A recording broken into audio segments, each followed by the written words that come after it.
Phillies, the Reds, and the Miami Marlins. And a pleasant good afternoon, everyone, and welcome to Reds Baseball here at GABP. Happy Easter to you as well. I'm Jim Kelch, along with Chris Welsh. We can already see on this Easter Sunday that, yes, the Easter Bunny did, Chris, visit you. It visited me, Jim, and in case the Easter Bunny didn't visit you, why don't you reach in there and get a lucky egg for you for the rest of the day? How about that red one there? I see where you put all your eggs in one basket today, right? I certainly did, and the Reds hope to have the same thing going with their pitcher on the mound today, and Bronson Arroyo, a guy that, is at the middle of the rotation right now, had a rough year last year, has some difficulty trying to get left-handers out, but the Reds really need him. They need him to be consistent this year, to find that stuff that he had a few years ago when he emerged as the ace of the staff. Well, Bronson knows that he's no longer a 1 or a 2, but he is happy and content with his role now with this Reds staff.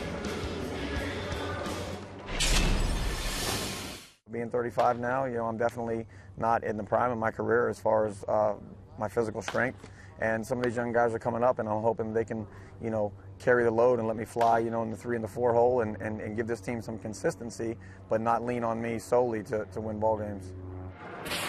Well, if Bronson Arroyo, Chris, is trying to bounce back this year, so is Marlins pitcher Carlos Zambrano. He, like Arroyo, won only 9 games last year. Can you believe that Carlos Zambrano is only 30 years old? I mean, it seems like he's been around for 20 years. All the antics that he has done, he has pitched against the Reds an awful lot. He's fashioned a 17 win against 11 loss record against the Reds, but you never really know what you're going to get with Zambrano, a guy that's very volatile. He may go out there and throw a shutout. He may go out there and walk 12 batters. He gave up a lot of home runs last year.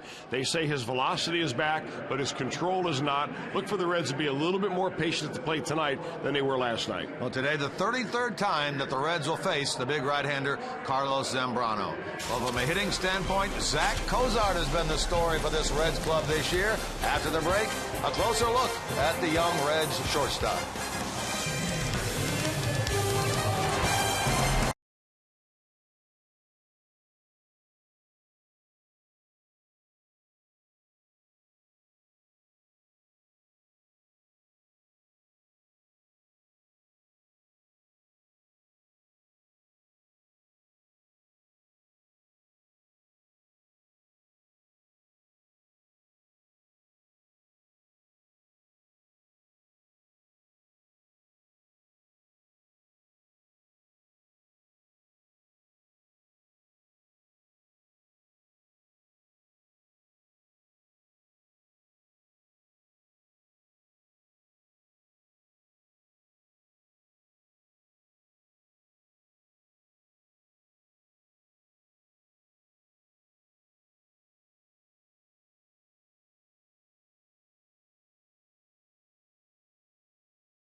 Presented by authority of the Cincinnati Reds and may not be reproduced or retransmitted in any form.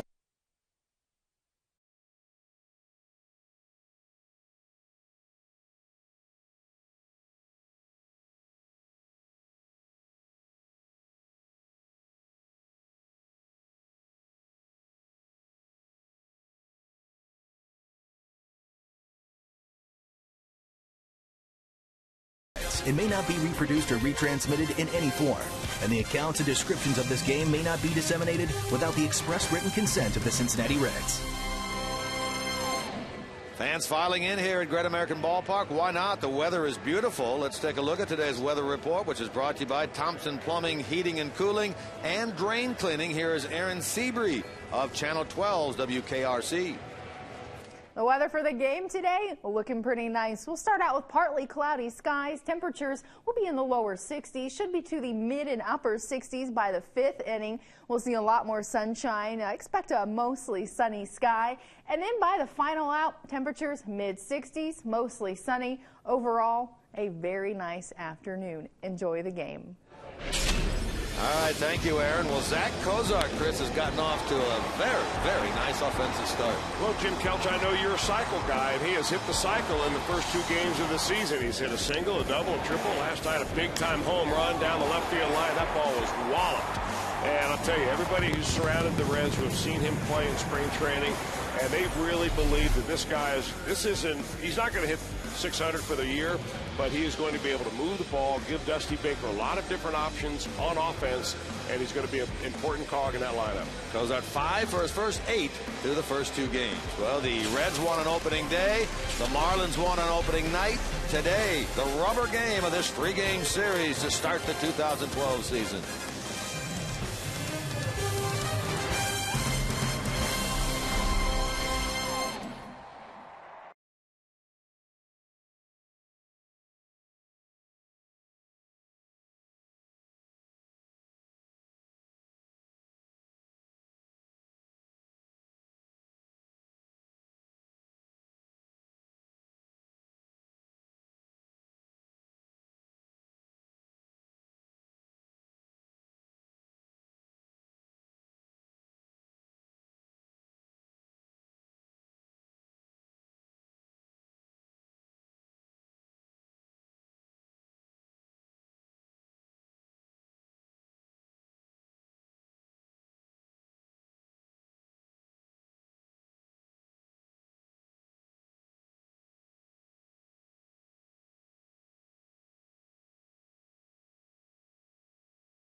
Was brought to you by the 2012 Ford F-150 Motor Trend Truck of the Year, by Cincy USA. Let us be your travel guide to Cincinnati, USA. Visit CincinnatiUSA.com. And by Skyline Chili. Game time is Skyline time. Stop by your favorite Skyline Chili today. Bronson Arroyo toes the rubber for Game 3 of the 2012 season. He'll get Jose Reyes to lead things off. Bronson, a 9-game winner 1 year ago. And he makes his 9th career start against this Marlins group. Reyes in the air on this ball on an 0-1 pitch, and Drew Stubbs will handle it. And a nice start for Bronson Arroyo. Let's take a look at the starting lineup for Ozzie Guillen's Miami Marlins here this afternoon. Reyes, then Emilio Bonifacio and Hanley Ramirez. The middle is Stanton, Morrison, and Infante. Greg Dobbs gets his first start of the year at first. Same with Brett Hayes behind the plate. The 9-hitter Carlos Zambrano, no easy out at all.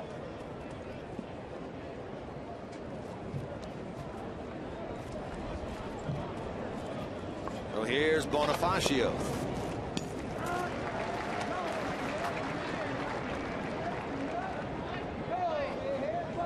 Three for 10 on the year. He stole a couple of bases in last night's game. In fact, they were talking about the Marlins 3 for 3 in stolen base attempts last night.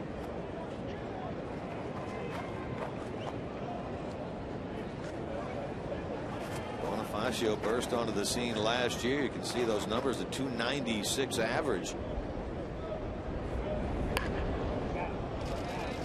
Otto will field, race to the base, and safe the call by Marvin Hudson, the first base umpire. You know, you can practice the defense of that play over and over again in spring training, go over it in your sleep, but it still does not matter. If a batter at the speed that Bonifacio has puts it in no man's land, which he makes the first baseman field the ball, it's up to the pitcher to beat him there. And quite frankly, sometimes that's simply not going to happen. Votto makes as good a play as you can possibly get, but I guess he just did not reach out to touch the bag until Bonifacio had already covered. Yeah, it looked like on the initial dive, didn't it, that he was going to get there, but then he kind of got stuck in the dirt.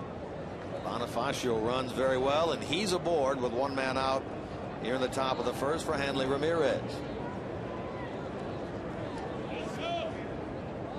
Ramirez came into last night's game without a hit. His first hit of the year was that 2-run homer in the 7th inning. That blast made it 6-2 in favor of the Marlins at the time. They went on to win 8-3.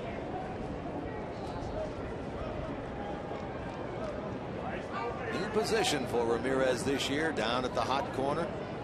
And a shortstop his entire career, but he moves to his right with the addition of Jose Reyes on this team.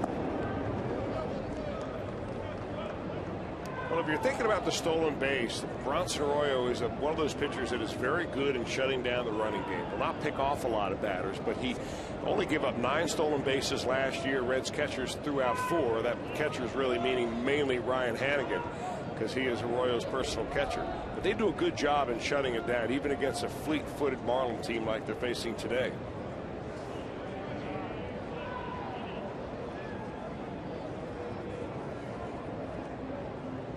What a long look here. Nobody blinking, and finally Ramirez steps out. I'm surprised that Ramirez took that long to finally ask for time. You know, that is the #1 way a right-handed pitcher can shut down a running game on any level, all the way down to 11 and 12-year-olds. If you don't have a good move to first base, sometimes it's good to keep that a secret and just hold the ball varying amounts of time. And hitters get out of sync, runners get out of sync, and it really serves to the pitcher's advantage. That time Arroyo had Bonifacio going back to first base as he delivered the pitch.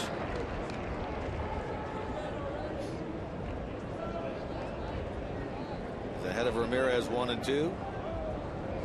Bronson faced this Marlins club twice last year. The last time on the 24th of August down there. A very, very strong outing for him. 8 shutout innings in a 3-2 Reds win. Delayed steal. The runner goes safe there. The pitch at the plate was called a ball. Bonifacio started to go, then looked like he slowed down, finally took off, and does get the theft to second. Yeah, that was really kind of a weird steal. I'm not sure if it was planned to be a delayed steal or not, but he kind of gets a secondary lead and then bounces, goes. And that's exactly what a delayed steal is. The idea of most of the time a delayed steal is that you steal it on the infielders. If they put their heads down after a pitch is thrown and then all of a sudden the runner's on his way and you beat the infielder to the bag. Brandon Phillips was there in time, but the throw from Brian Hannigan was not.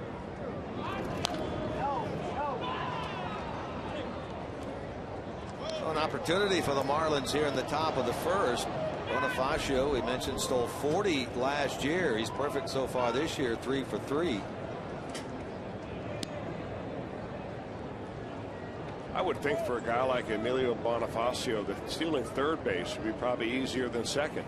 Really nobody nearby. Brandon Phillips is quite a ways away. He's in the outfield grass. So Bonifacio, if he wants, can get a very large lead there off the bag.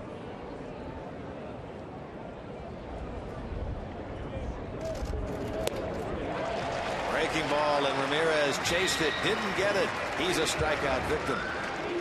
Let's take a look at the defensive alignment for this Marlins club. Behind the right-hander Bronson Arroyo, pardon me, for the Reds, presented by your local Ford dealers, Ludwig, Stubbs, Bruce in the outfield, Cairo, Cozart, Phillips, and Votto the infield.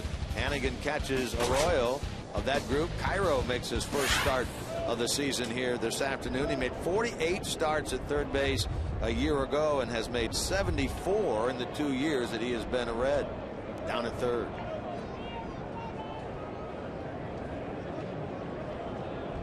So now Arroyo, and out away from hanging a zero here in the first as he gets Giancarlo Stanton to foul this first pitch away for strike one. That first pitch is an important pitch for Arroyo. He needs to establish his fastball. It's the one thing that he seems to be really hung up on. How fast am I throwing?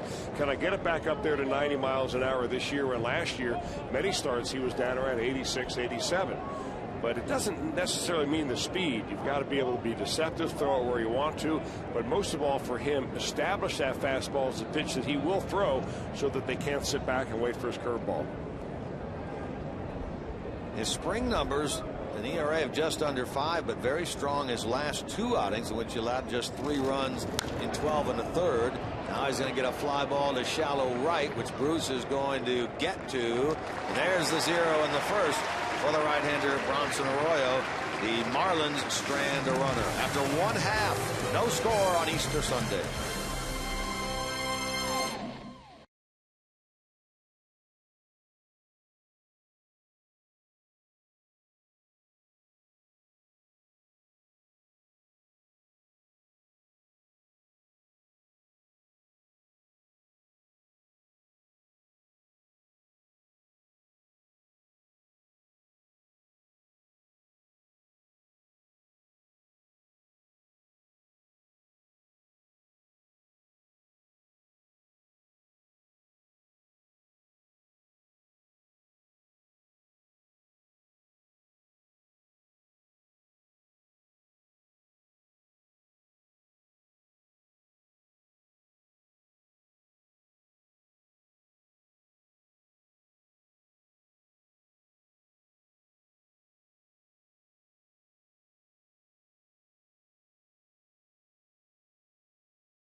Today, if they can get game 3 of this opening 3-game set against Ozzie Guillen's Miami Marlins. Here's Dusty's lineup today.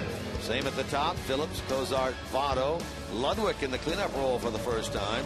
And Bruce and Miguel Cairo getting his first start. Bruce Stubbs 7, Hannigan 8, Bronson Arroyo 9 against the right-hander Carlos Zambrano. Well, like his counterpart Bronson Arroyo, Carlos Zambrano is coming off a very poor season. Won only 9 games last year for the Cubs. Pitched only through August. There's a solid knock for Brandon Phillips on the first pitch to the bottom of the first inning. And Brandon, who had just 1 hit and 8 ABs coming in, is aboard. Boy, don't you love those get-ahead fastballs. You know, one of the things the Reds will probably do today, because Zambrano's had horrible control problems last year and even going into spring training this year, where he walked 21 batters in 21 2/3 innings. He's a guy that has been all over the place. The Reds may be a little more patient, but there's Brandon Phillips jumps on that first fastball he sees. Got to like that. There's Cozart, whom we talked about in the pregame show. He's gotten off to a great start. 2 hits opening day, 3 hits, including his first home run of the season last night. You were very impressed the way he turned on that inside fastball. I'll tell you, anytime you can cover the outer part of the plate, hit the ball the way he did on his triple, and then be confident enough to hit it like that. He corks one into left center field. That's going to one-hop the wall at the 379 mark. Mark Berry has Phillips racing toward the plate. He will score standing up. And Zach Cozart with an authoritative double to the alley in left center has given the Reds a first inning lead. Well, he is so impressive, Zach Cozart is. He keeps his hands inside. He doesn't loop with the ball. He's very quick to the ball in the hitting zone. And look how quickly he gets to that ball right there. That word will soon get around the league that do not try to get inside on Zach Cozart. He's just too quick in there.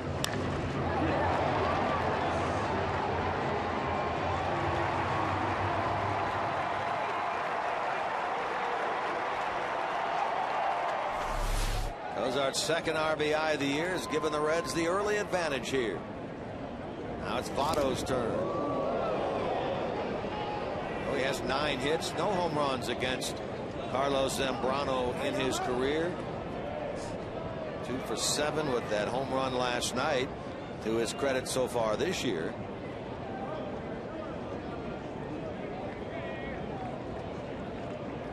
Zambrano appearing in his first big league game in a uniform other than the Cubs. 310 games in his career, 282 as a starter with Chicago, a winner of 125, loser of 81, career ERA of 3.60. It's a strike in there to Votto. You wouldn't think that age 30 years old that Zambrano would be washed up. That's one of the reasons why the Marlins were interested in him. They thought that AT CIN, a fellow Venezuelan, might be able to handle him better than he was handled up in Chicago. Got to give him a new look on life.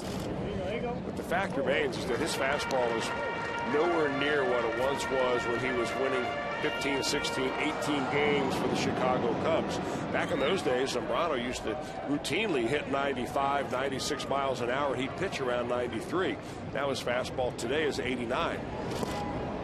He walks Joey on 5 pitches, so he joins Cozart on the bases, and the first 3 have reached for the Redlegs. Let's take a look at the Marlins defensively behind Zambrano, brought to you by your local Ford dealers. Outfield, Morrison, Bonifacio, and Stanton. Left side of the infield, Ramirez and Reyes. Right side, Infante and Greg Dobbs. Brett Hayes catches. Carlos Zambrano pitches. Dobbs bumped out of his third base job from a year ago when they acquired Reyes and moved Ramirez over to third base. Ludwig gets a first pitch fastball right here. He ought to be all go. Away from that pitch, it almost looked like it clipped him. That came right inside on him, running that 2-seamer in, but you can see by the radar gun readings, this is not the Carlos Zambrano of 2004, 2005. It's a little tougher to win when you're throwing 89 when you're used to throwing 95. Now he's falling behind here, 2 balls and no strikes. You mentioned his heyday. He won double-digit games 6 consecutive years, including his high water mark of 18 wins in 2007. He used to just bury right-handed pitchers with a hard sinking fastball, a splitter. Just a tough competitor. Then you begin to lose your velocity, so you start picking around on the corners of the plate. You start missing those corners. Then you get behind in the count, have to come in there, they waylay you, and it's kind of a snowball that gets bigger and bigger. Last year he threw way more cut fastballs than he's ever thrown before, mainly because he's lost speed on his fastball. Which, if you throw too many cutters, by the way, it'll cause you to lose speed on your fastball. So the cycle continues. As you try to fix it, it simply gets worse and worse. Now that one came in there at 88 at 3-0. He's now at 3 balls and a strike to Ludwig. 1 for 4 with an RBI double to his credit this year.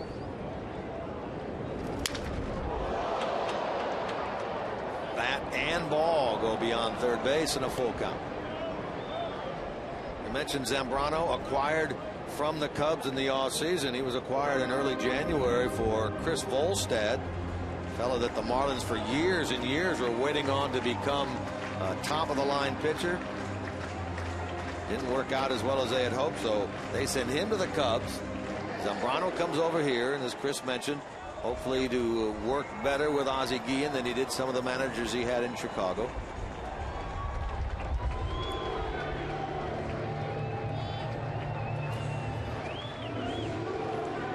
Well, the thing about being in the same division as Carlos Zambrano, a lot of these hitters have seen him a lot, including Ryan Ludwig. He's had a good run of it against him. Up around 380 with some damage. Ludwig just does stay alive on that 3-2 pitch. Phillips hit the first pitch of the bottom of the first inning solidly into left field for a hit. Cozart doubled him home on a double to the alley in left center. Votto walked on 5. Ludwig got ahead 3-0. Now he's at 3-2. And he walks on ball 4 that is not close.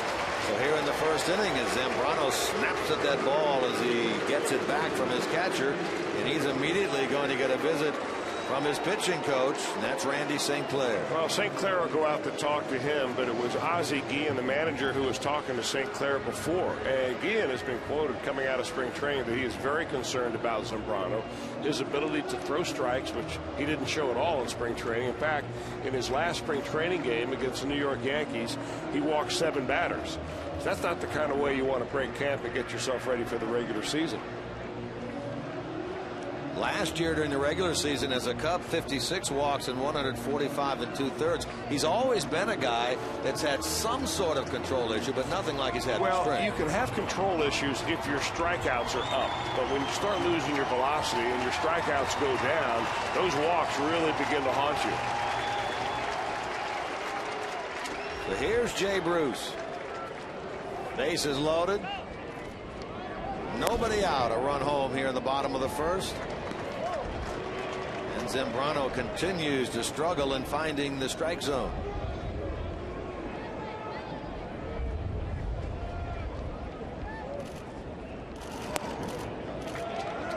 High strike call there by our home plate umpire. The umpires today, by the way, on the bases, Marvin Hudson at first, Tim McClelland at second, Ted Barrett at third, and the man behind the plate is Brian Runge. Bruce takes the ball. It's 2-1. What do we know of Mr. Runge, Chris? Well, Mr. Runge normally is known as a pretty good pitcher's umpire. Calls strikes 64.36% of the time. That's his number. That's his number. Potential double play ball. There's one. Wide throw to first by the shortstop. Reyes means Bruce is safe. A run comes home. Cozart give Jay an RBI, his 3rd of the year, and it's a 2-0 Reds lead. Looked like a tailor-made double play right there, and you figure with a big league infield, no problem at all. Reyes had a lot of chances last night. He made one error on the day, and he gets a nice feed from Bonifacio and simply doesn't follow through on his throw. And what did Joel tell us? He had something like 8 or 9 opportunities on ground balls last night of 15 ground balls that Ricky Nolasco was able to get in the Marlins' first win last evening. So here's Miguel Cairo batting for the first time in 2012. 3rd year as a member of Dusty's Reds. He's joined now this year, Chris, by another super utility player, and Wilson Valdez on this team. And I think you put Willie Harris in that same category. Yeah. He can play all over the place, including the outfield. Versatility, key word coming out of spring training for those extra guys. Overall, the 17th year in the big leagues for 37-year-old Miguel Cairo. In the 2nd year of a 2-year deal. First time he has ever in his major league career had a multi-year deal. Last year he hit .265 with a career best 8 home runs. Drove in 33. Mentioned earlier, made 48 starts at third base last year. Primarily because Scott Rowland was out, played only 65 games himself. Yeah, let's hope he doesn't play third base that much this year. Right. And Dusty made the point before the game that he has many options down at third, including, as you mentioned earlier, Willie Harris.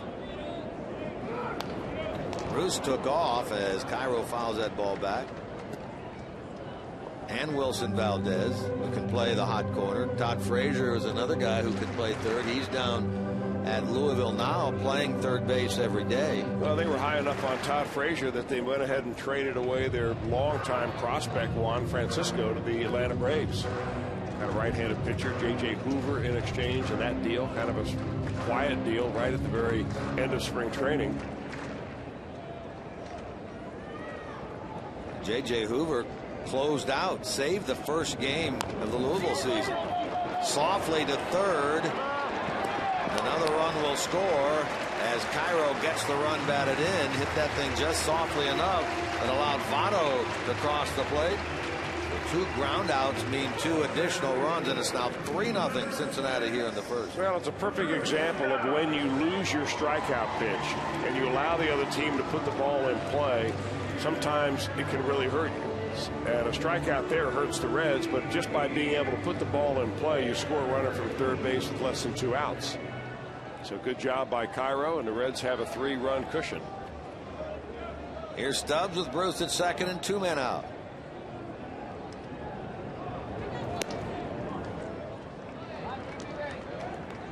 Drew 1 out of 6 so far this year. That one hit the push bunt single, his first at bat of the season on opening day.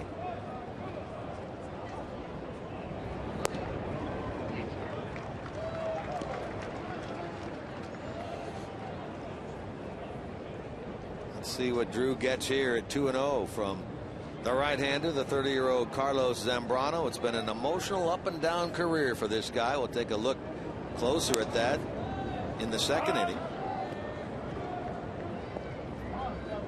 You mentioned, Chris, he didn't pitch after middle of August last year.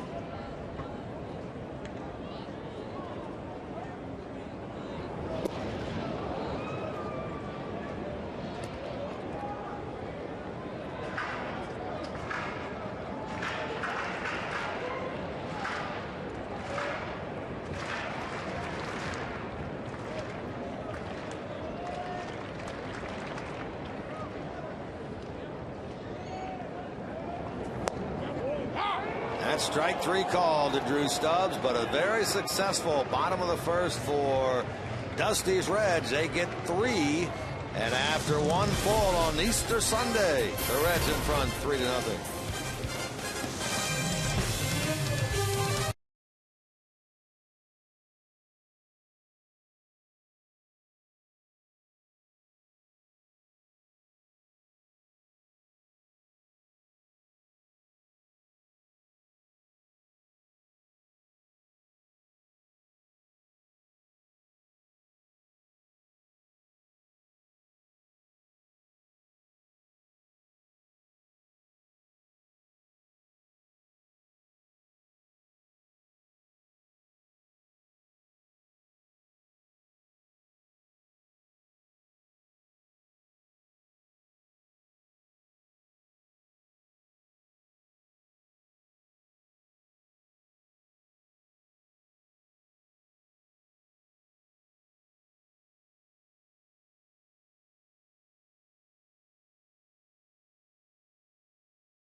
Bronson toes the rubber now with a 3-0 lead as we go to the top of the second. He'll get Logan Morrison to lead things off, then Omar Infante, then Greg Dobbs.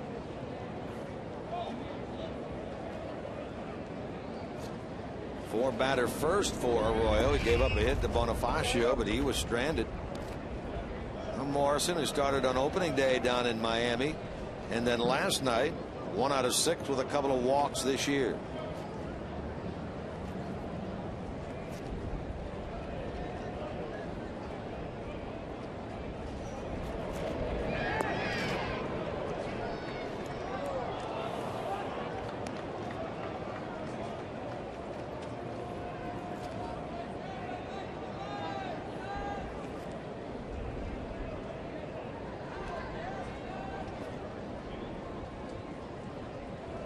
Left side of the infield, shifted to play Morrison to pull, and he slices this one the other way, and it's handled out there by Ludwig.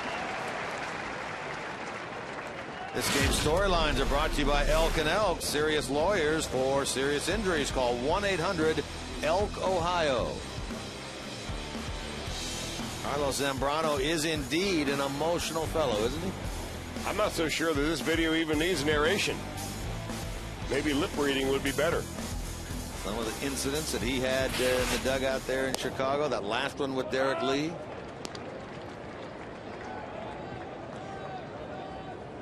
And the timeline of some of his turbulent times. Announced in February he was over his anger issues. And he called his AAA, he called his own major league team, the Cubs, a AAA team later in June. In August, he announced his quote-unquote retirement. And then in September, suspended by the Cubs, and early this year was picked up by the Marlins in a deal that sent Chris Volstad, as you said earlier, Jim, over to the Chicago Cubs. Yeah, he had made a start on the 12th of August down in Atlanta and was ejected from that game for throwing inside to Chipper Jones. That was a game in which he allowed 8 runs in 4 1/3. The next day, after he announced, as it said on there, his quote retirement, placed on the disqualified list on the 13th of August by the Cubs. It did not pitch again last year. I think he gave up 5 home runs in that ball game. He very well may have. Yeah. And then he tried to drill Chipper a couple of times, and umpires had had enough. Phillips goes up the ladder but can't quite get there, and a 2-out single for Greg Dobbs in his first AB of the year. Hit number 2 for Miami. Dobbs is a good, solid player. Was a bench player for a lot of his early career, and he's, as you said, was a third baseman on a regular basis last year for the Marlins. But he's a good, solid player. Gives you a nice at bat. Of course, when you're facing Bronson Arroyo, I'm sure that Ozzie Guillen knows as well as anybody, you want to load the lineup with as many left-handers as you can. Dobbs did a good job last year for them, hitting .275. Really the first time that he had played on an everyday basis. The former Phillies player this year bumped back to that utility role with the acquisition of Jose Reyes and the movement of Ramirez to third.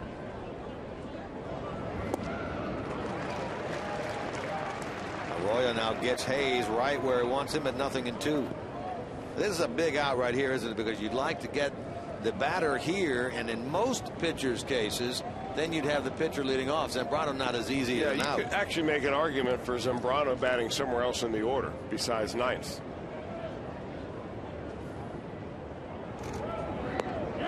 Hayes fooled on that one. Arroyo gets strikeout number 2, and another 0 on the scoreboard here at GABP. 1.5 complete. 3-0 Reds.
Louis Cardinals here at Great American Ballpark. You can be one of the first 7,000 fans tomorrow, Tuesday, or Wednesday afternoon and receive a Reds 2012 magnetic schedule and car magnet featuring All-Star Brandon Phillips, presented by PNC Bank. For tickets, call 513-381-REDS. Select Kroger locations or reds.com.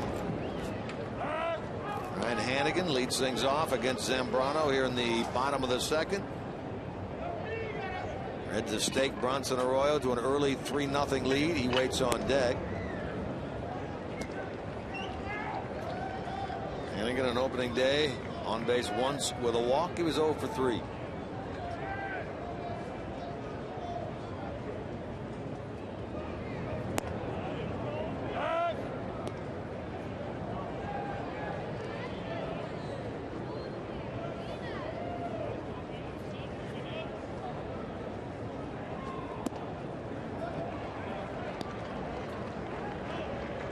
Zambrano 6 times was the opening day starter back in his, quote, Cub heyday. 6 times the opening day starter for the Cubbies. Morrison under this ball for out number 1.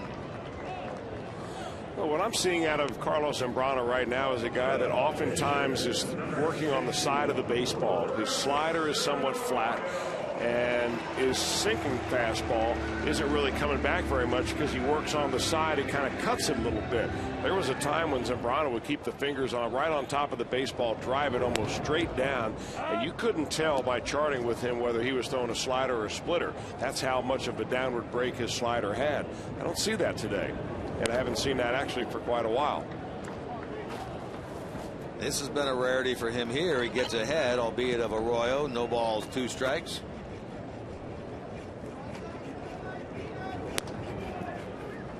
Bronson had 6 hits, hit 105 a year ago. Phillips waiting in the wings. And strikeout number 2 for Zambrano. Puts him in a position to have a 1-2-3 inning if he can get Brandon Phillips. 2 men out. Zambrano, 3-time All-Star, 04, 06, 08 with the Cubs. Not surprising, 3-time Silver Slugger winner. This guy has some great power from an offensive standpoint. Yeah, we'll talk about that when he gets to the plate, but keep in mind when he comes up and leads the inning off, he's a guy that has 23 career home runs as a pitcher. That's swinging the bat. What do you think's a better hitter, he or Dontrell Willis? I think Dontrell is overall a better hitter. He was something to watch hit now, wasn't he, when he was here last year? Although Zambrano's a switch hitter, gives you some versatility. Brandon, solid contact his first time up, single into left center.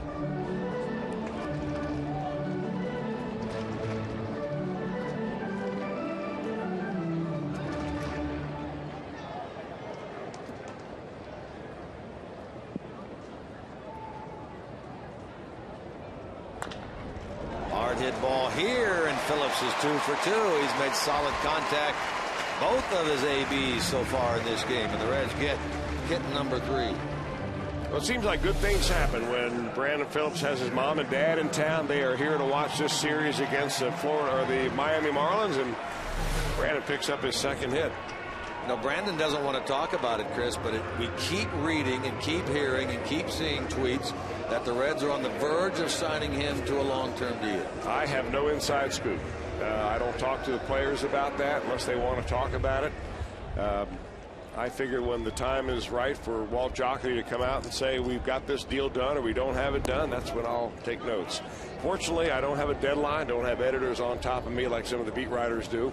They're forced to ask those questions every day, and I have to tell you that it puts a player in a very uncomfortable position because Brandon Phillips does not want to talk about money. He wants to talk about playing baseball. Hard to the mound by Cozart, but Zambrano fields his position, and the Reds fail in the bottom of the second. They leave a runner, and after 2, lead 3-0.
the second inning, the 1,000th hit of his career as a Red. He actually picked up his 1,000th career hit last year, but his 1,000 now as a Cincinnati Red. He becomes a 28th player in Reds history to get at least 1,000 hits, and he acknowledged the crowd's appreciation of that number.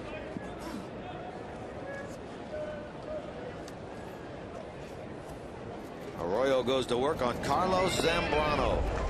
He's not cheated up there, does he? I mean, he's a big dude. I mean, he is listed as 6'5", 270. He wants to hit this ball in the river.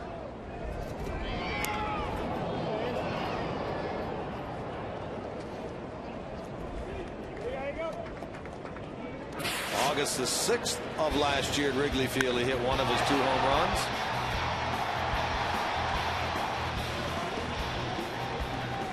He's hit as many as 6 in 1 year. He hit 318 last year with the Cubs, hit 300 one other time, or actually 2 other times.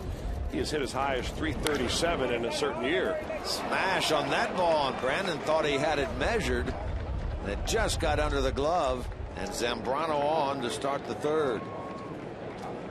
If he had played, Chris, for Tony La Russa, he probably almost assuredly would have had him out of that 9 spot. Well, you're tempted as a manager to do that, but how do you explain that to your number 8 guy? How did Tony explain it? I don't think Tony had to explain anything. He just did it. He just did it.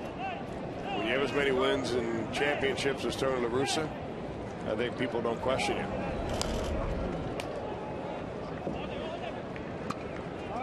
Well, the Marlins have had 1 hit now in each of their first 3 innings. They have a runner aboard here. Reyes flied to center his first time. Speaking, by the way, of something you love to talk about, the cycle. We were talking about the cycle last night. And Omar Infante came within a single of the cycle. Nice pick by Cozart. Step and throw and a double play. Smoothly done by the rookie shortstop. He made a play similar to that down in Goodyear, Arizona during the spring training season. And he's just so smooth on balls like that. He gets his glove down on the ground. He follows himself. Watch how low he gets on this ball to make sure that he sees that ball all the way to his glove. Makes a very tough play look easy. So the bases are empty now for Emilio Bonifacio. Is completing that thought on cycles. The last player to hit for the cycle against the Reds, as Infante was trying to do last night, was Jose Reyes as a Met back in June of 2006. Well, you know, when he was just, a double away from the cycle last night, Ozzie Guillen quipped to the guys in the dugout, said, you know what, if he gets a cycle here, I'm going to call Lance Armstrong and get him a real cycle, like a real bicycle. The real one or the one that you use in your house? No, the real one. The real one. And Ozzie, and they said, how are you going to do that? I got connections. I would imagine he does. You're wired in everywhere, aren't you? Well, I'm wired in with Ozzie because Ozzie and I played winter ball together way back when we played in Venezuela in the early 80s. I mean, way back. And he was a, I think, 16 or 17-year-old young kid. He was such a nice, polite kid. And I see him now. I say, well, Ozzie, what happened? You say that to him, huh? Oh, yeah. I'm not so sure that he even knew my name, to be honest with you. He used to call me Mr. Grease. Mr. Grease. That because on the name placard above our locker, they mangled my last name horribly, which is not really easy to do. It's only 1 syllable. But my first name was written as G-R-I-S. So he looked up at my nameplate, figured my name was Grease Welsh, and he called me Mr. Grease. I thought maybe it was the product you put in your hair back in the day. I still have some of that if you want to use it. In fact, I lent some to Jim Day. And it didn't work for him either. No. There's no bugs in the booth, though. It must be. They've gone somewhere. They followed him.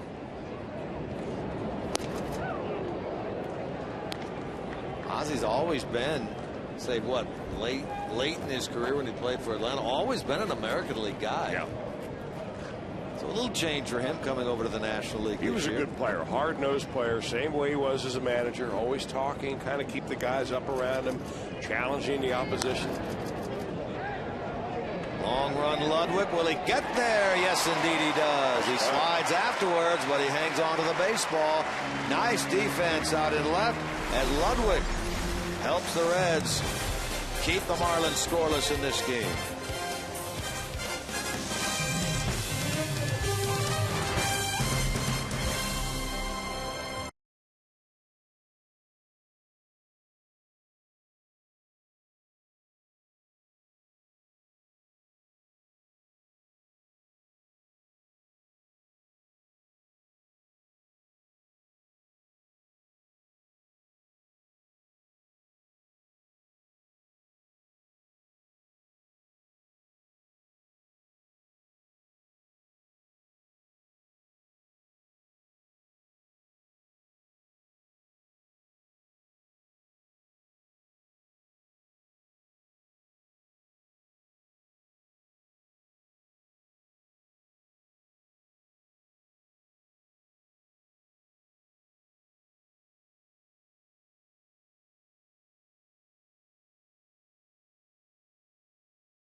If any Reds player hits this sign this year, they will win a Toyota Tundra. And we are rooting like crazy for Richard Bowles of Advance, North Carolina. He's your guy today.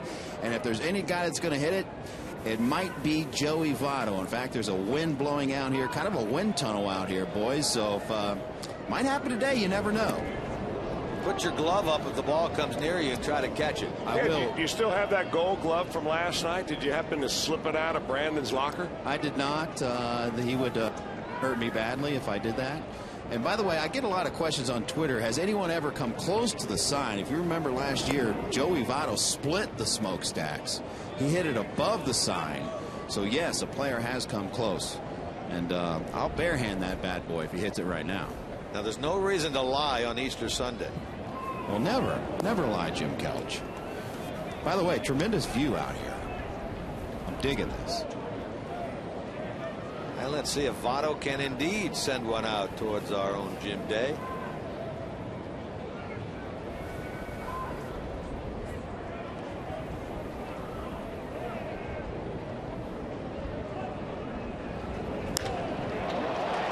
Hits it well towards center, but playable as Bonifacio hauls it in. No home run this time, but Joey hit one well last night in the fourth inning. This was the home run last year that he hit, and it nearly hit one of the smokestacks. There the ball goes in between both of them, split them perfectly. And Jim Day, you may have been able to, as high as you can jump, you probably would have been able to reach up and grab that if he had hit the same one today. I got some ups. I might have been able to get up and get it. You know, you can't tell it's really a wind tunnel out there because you're very much like Marty Brenneman. When the wind blows, your hair doesn't move. Well, I also answered that question on Twitter today. What I use in my hair is Elmer's paste. Remember the Elmer's glue from back in elementary school? That's what I use. That's in my arsenal. Don't you love Jim Day's sense of humor? Indeed. I think he's a stand-up comedian. We want more of you with the common fan, Jim.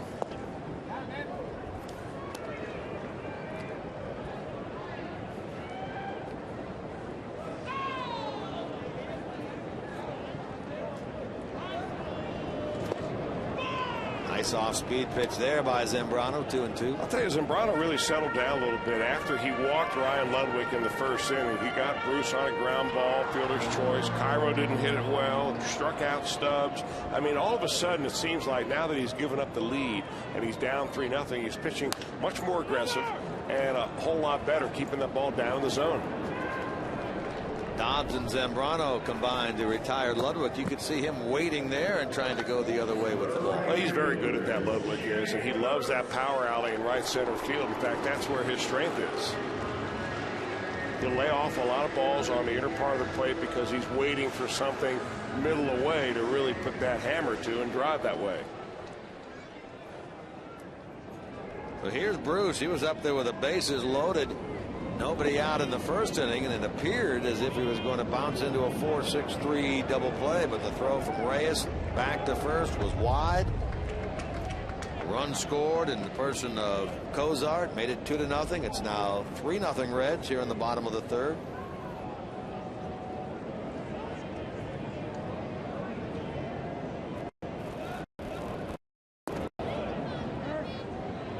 And they play him as a pull hitter on the infield. Yeah, this is where you want to throw the ball if you're a right-hander. You have a little comeback inside fastball. They call that a front door fastball, where the hitter looks like it's going to be either in off the plate, maybe even hit him in the ribs, and then have it like come back at the last second and just catch the inside corner. Infante throws out Bruce, and there's the first 1-2-3 inning of this game on either side, and it's recorded by Carlos Zambrano here in the third.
Coming up on the broadcast, we'll have our Miller Time moment for Easter Sunday, April the 18th. Our Miller Time moment a little bit later in the broadcast.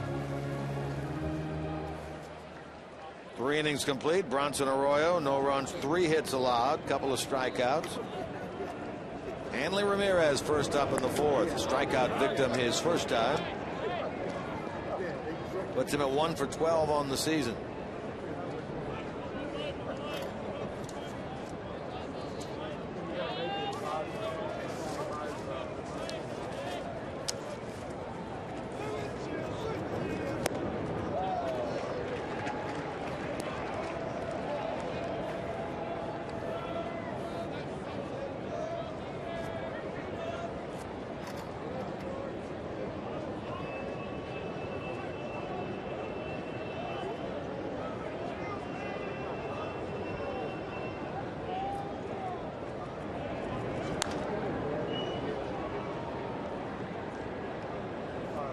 know, pitchers to individual hitters try to upset their timing. Fast, slow, never try to let them get into a groove.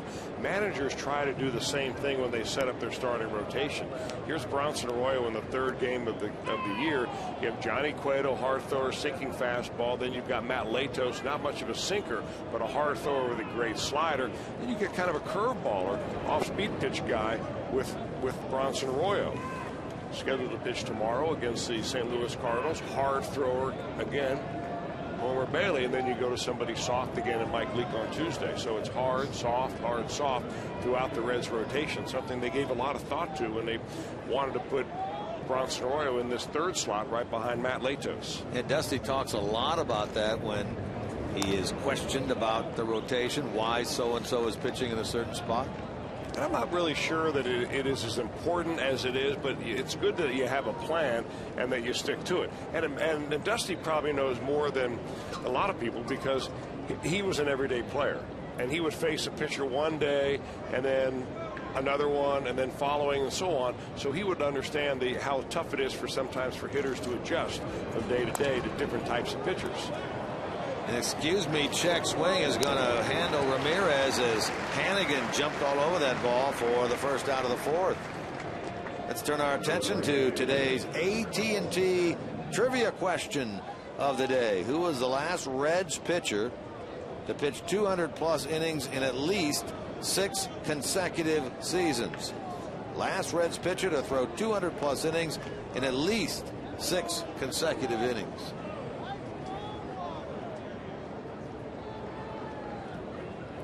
Giancarlo Stanton bats against Bronson Arroyo. Stubbs charging, and he can't get it. And a base hit for Stanton. His 4th of the year. He's on with 1 out. Boy, the guy has never seen a fastball that he does not like. Giancarlo Stanton, or Mike, whatever you want to call him, is a dead red hitter all the way. Matt Latos got him into a situation last night where he knew a fastball was coming, couldn't throw it by him. It's almost impossible to do. And boy, if you have your choice, you'd rather throw him something that bends. Well, Votto will hold him at first base, and Logan Morrison, left-handed hitter, steps in there. Dangerous hitter here. Marlins have now out-hit the Reds 4-3.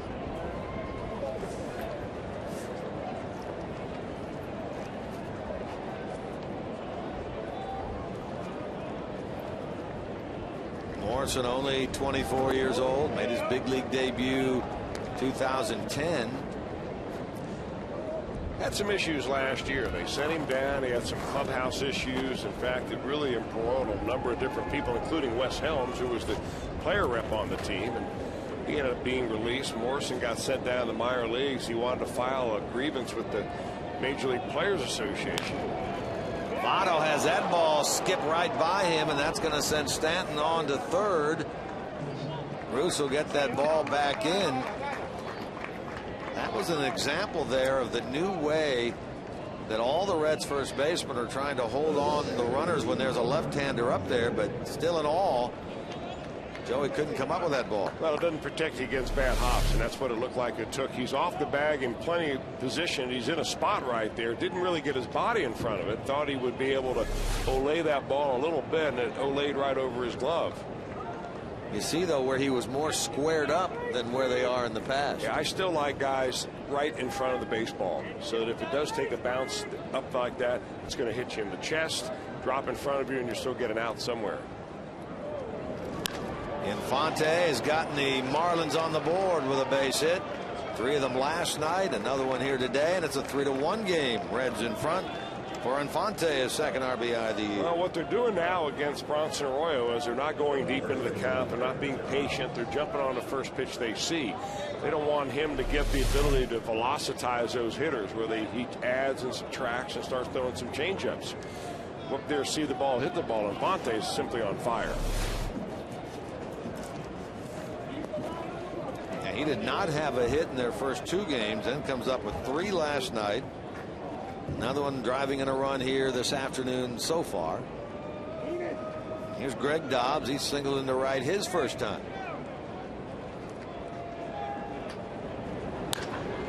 There's another first pitch swing. Ludwig will get to this ball. That's out number 2.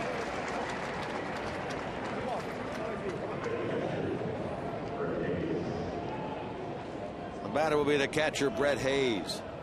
We showed you the graphic there that of the 14 batters that Bronson Arroyo has faced, he's thrown first pitch strikes to 12 of them. So, you know, you see these trends in the other dugouts. So you say, all right, this time around the order guys, if he's going to throw that many strikes early on, let's go ahead and swing the bat early. Let's not get into a position where we have to hit his curveball, which is one of the better ones around the league. If you get something straight early on, you let it rip. Hayes lays off this one, which is a ball. That was a curveball, and you know, Arroyo sees the trend of the hitters, what the adjustment that they've made, and he tries to make one more adjustment to stay ahead of them.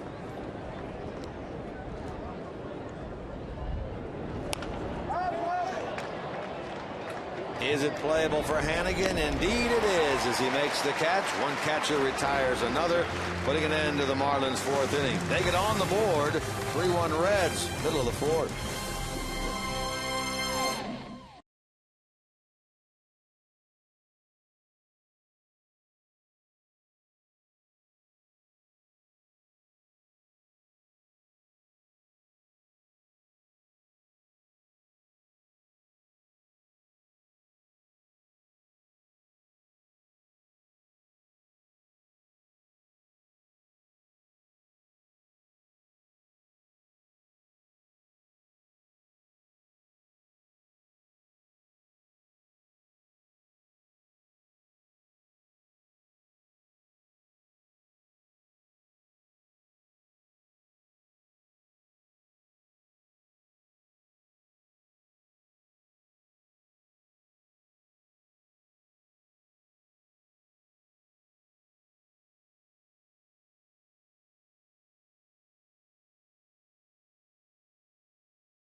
Sports Ohio is brought to you by the JTN Food Group, creating great dishes together with the food service industry for over 30 years. By your Cincinnati and Northern Kentucky Toyota dealers. For a dealer near you, visit buyatoyota.com, and by Burger King, the proud sponsor of the opening week of baseball. 3-1 Reds as Dusty's group comes calling on Carlos Zambrano here in the bottom of the 4th. 3 runs, 3 hits for Cincinnati. Zambrano walked 2. They were back-to-back in the first. He has struck out 2. He has retired now. 9 of the last 10 Reds that he has faced. He gets Cairo to get it started. Well, there used to be a time with Carlos Zambrano that if you did not get him early, I mean early in the first inning, you weren't going to get him at all. You started getting the big Z, a little bit of momentum going, and he get more and more confidence, and pretty soon you were looking at the wrong end of the scoreboard. He's buckled down quite a bit since that first inning where he looked so tentative out there. Now he's attacking the strike zone more. He's more aggressive with his pitches, and he looks more developed with his delivery. He's getting his hips and his shoulders turned much more. He was kind of herky-jerky early on, and he's much better now using his hips behind the baseball and actually using those big muscles to drive that ball to the plate. Well, you talked about how big he is, 6'4", 270, 275. Yeah. Big guy. By anybody's standards. Right.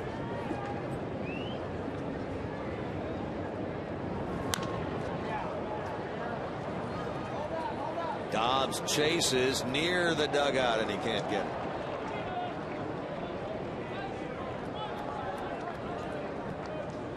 Well, what a great day at the ballpark. Beautiful afternoon. Pretty good crowd on hand here at Great American Ballpark. I guess the weather should hold up pretty well for this big series against the Cardinals coming up. It's nice to see the Cardinals twice early in the year. The Reds will play them 3-game series coming up tomorrow, Tuesday and Wednesday, and then in the middle city of the next road trip. Next weekend, the Reds will be in. When they leave on Sunday night to head to St. Louis, I believe, next Monday and Tuesday, right? Yeah, Washington, St. Louis, and then Chicago.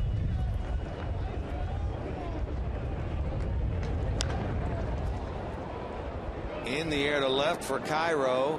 Morrison nearing the line. And that's out number 1.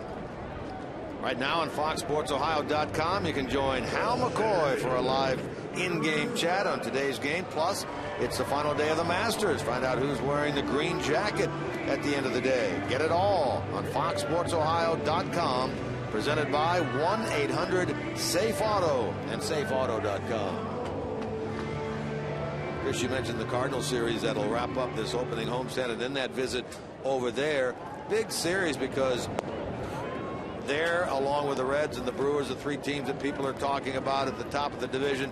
But people shouldn't hang their hat on those series if they happen to lose those series. It's not the end-all in the first 2 weeks of the season. No, it's not. But, I mean, it's the first time these 2 ball clubs have sized each other up this year. Of course, the Cardinals defending the World Championship that I'm not sure if they've gotten their rings yet or not, but you know, they're going to be flaunting it, and it's a nice rivalry between the Reds and the Cardinals, and I hope that those that can come out and want to enjoy some great weather and some great baseball come out the next couple of nights to watch, because it ought to be a lot of fun to see what Mike Matheny, the new Cardinal manager, how his ball club looks, how they're going to set up.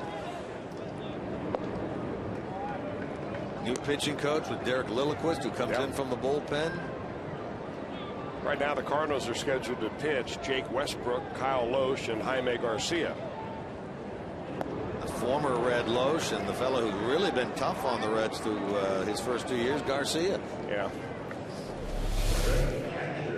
Well, Zambrano's beginning to get it. There's a little bit of an off-speed pitch right there. I'm not sure if he still throws a splitter the way he always has, or whether that's some kind of a mongrelized changeup. But good downward action had Stubbs reaching, and a couple of strikeouts now for Drew. Good word there, mongrelized. I'm not even sure it's a word, but it is in my dictionary. Kind of like velocitized. All that matters. Hannigan fly to left his first time. Reyes has a chance and throws him out this time on a low throw that Dobbs digs out of the dirt.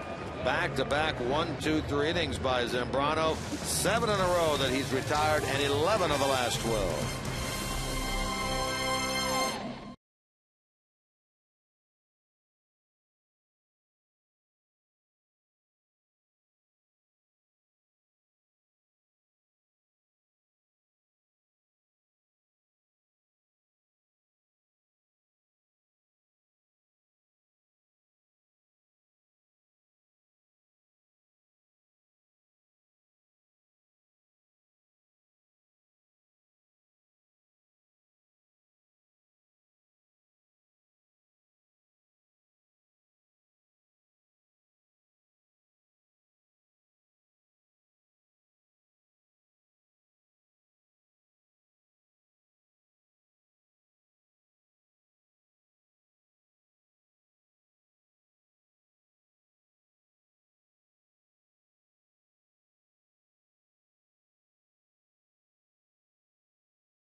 AT&T trivia question. The last Reds pitcher to pitch 200-plus innings in at least 6 consecutive seasons.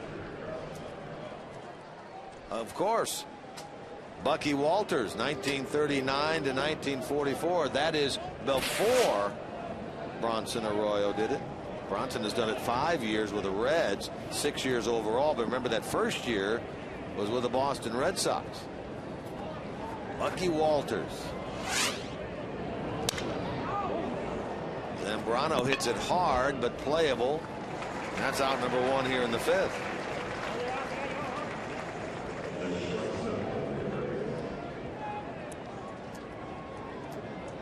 Reds scored 3 in the first inning of this game. Ground out by Bruce produced the second run after Kozar doubled home Phillips to make it 1-0. Ground out by Cairo made it 3-0 Reds. Marlins get their run in the 4th. 1-out single by Stanton. Single by Morrison. RBI single to center by Infante. Arroyo's given up 1 run, 6 hits.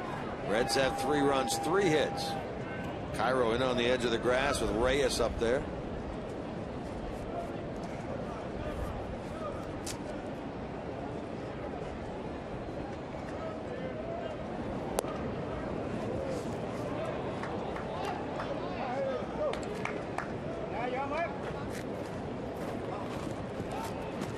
Reyes is 0 for 2.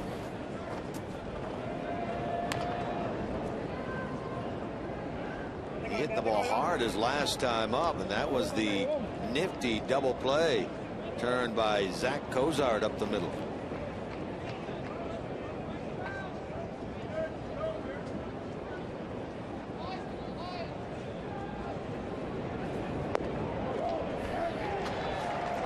Reyes watches that one all the way into the glove of Hannigan, and the home plate umpire Brian Runge rings him up for the second out of the inning.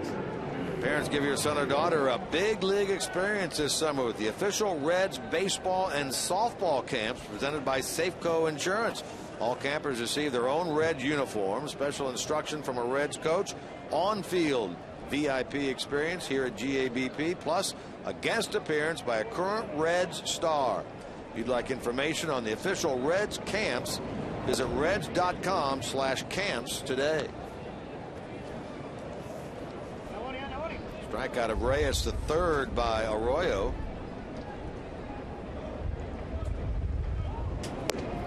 So he looks for his first 1-2-3 inning here.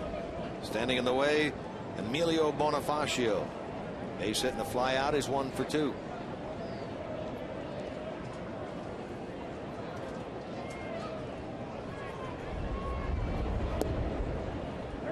Dusty talking before the game today about the start last night by Latos, 4 2/3, hoping that he can get some good solid innings today out of Arroyo. He's always looking ahead at the schedule and how many consecutive days. Today is the second consecutive, and the Reds have 3 with St. Louis and 4 with Washington coming up. So 9 straight days after the off day Friday before another off day, and his bullpen can catch up. Well, it's always concerning to a manager when you get down to the bottom part of your rotation. How many innings those guys will be able to log for you. Fortunately, Arroyo has always been an innings eater. Cairo handles that, and there's the first 1-2-3 inning of the day for Bronson Arroyo, who still owns a 2-run lead in the middle of the 5th.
After every Reds game, it's Fox Sports Ohio's breakdown of the game with interviews from the players and the manager.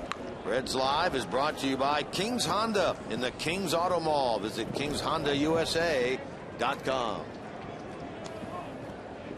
Reds post game, Jim Day, Jeff Pecoro.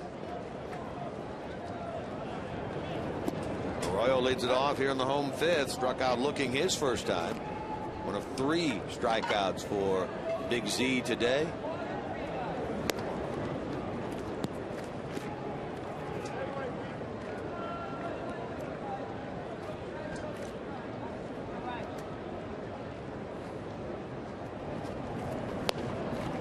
And he gets number 4 here. A strikeout of Arroyo to start the 5th. He's now retired 8 in a row and 12 of the last 13.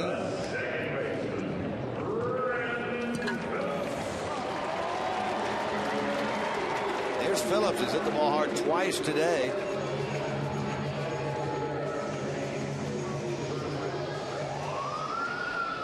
Came into this game with 11 hits, including a pair of home runs career-wise against Zambrano.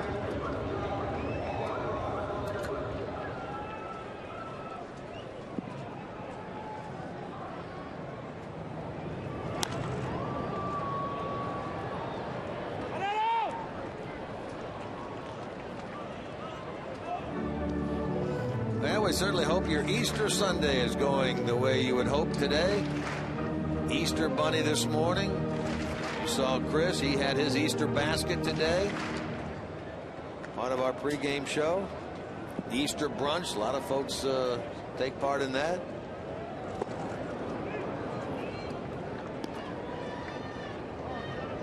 Well, in all the years that we've done baseball on Easter, we've had all sorts of different weather. This has to be one of the best weather years on Easter Day ever. Yeah, what do you think? Isn't it something? It's just tremendous.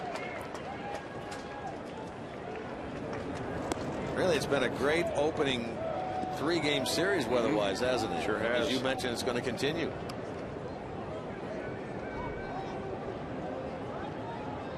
According to the weather report that we get today from Aaron Seabree, we're looking good. Well, Zambrano's on some kind of a roll right now. When you throw strikes early in the count, you can get those hitters to chase pitches out of the strike zone later in the count. And he's finding himself a little bit of a groove now. He had that shaky first inning. He gave up 3 runs, 2 hits, walked a pair. But since then, he has faced 1 over the minimum. Yeah, that was a base hit. That was a 95 hopper up the middle. Cozart tries to solve the 30-year-old Venezuelan. Yeah, you see that happen a lot, where a pitcher goes out, gives up a few runs in the first inning, and all of a sudden really slaps it down and starts to throw zeros on the board. Flare into right field and caught by the second baseman Infante. A 3rd consecutive 1-2-3 inning, and now 10 in a row by Zambrano.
play into the 6th inning of this one. Zach Cozart drove in the game's first run on his double to left center in the first.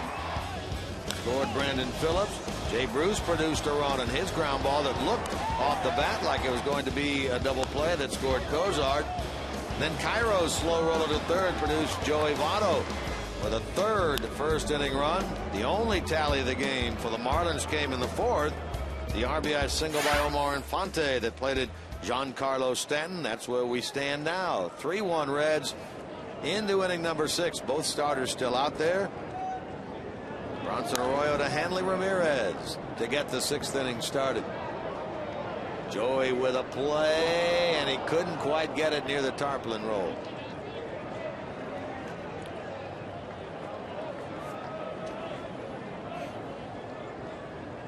Ramirez 0 for 2. He has struck out. Check swing bounced out in front of the plate, so he's now 1 for 13 on the season.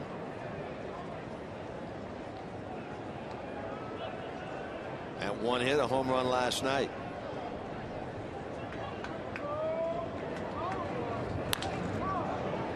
And a solid single in the left starts inning number 6 for the Marlins. They get hit number 7.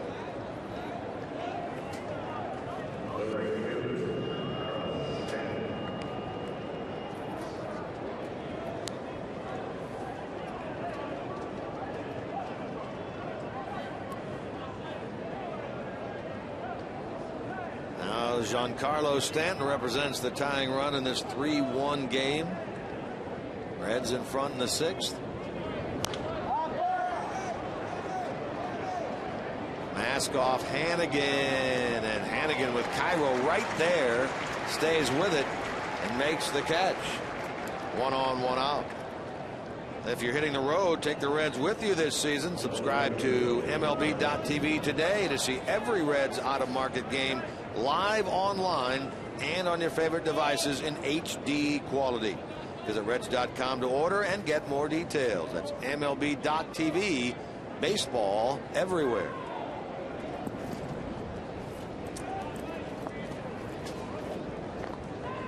Logan Morrison bats. I'm not sure that wouldn't have been an easier play, Chris, for Cairo. Would you agree? It probably would have been, but I think early on Ryan Hannigan called it.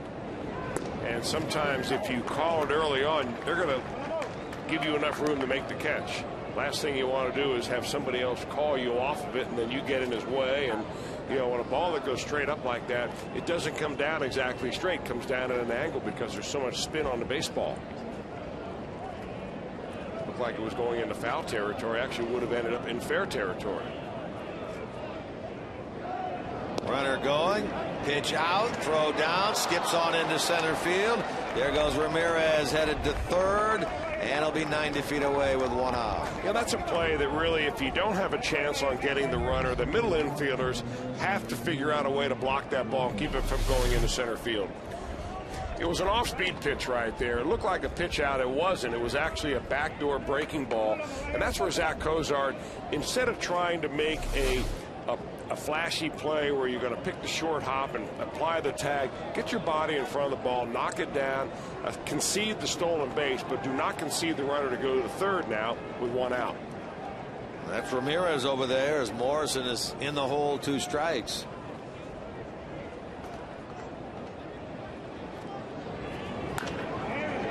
There's the run.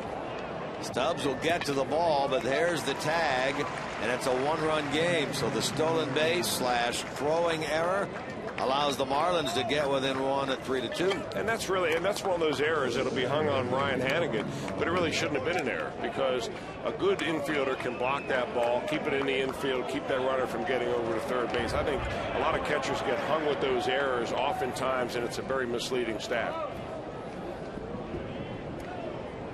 So Omar Infante bats with the bases clear. 2 out, a run in. Reds still leading 3-2.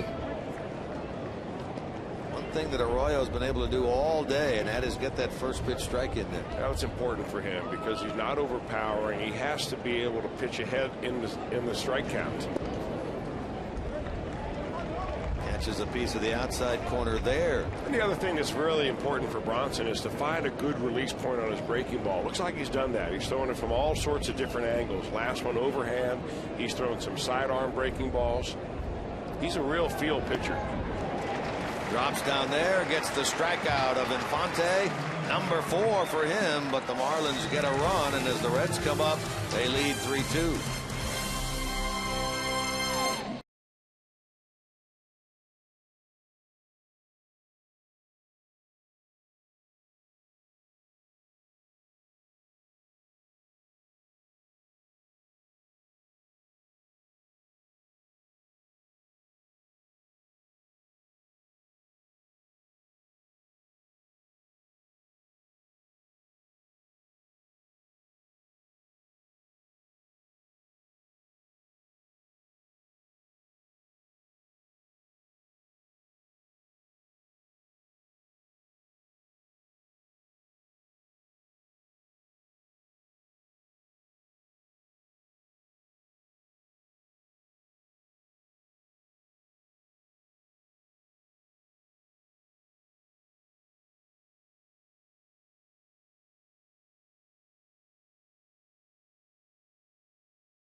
Tom Brokaw for Boys in the Hall.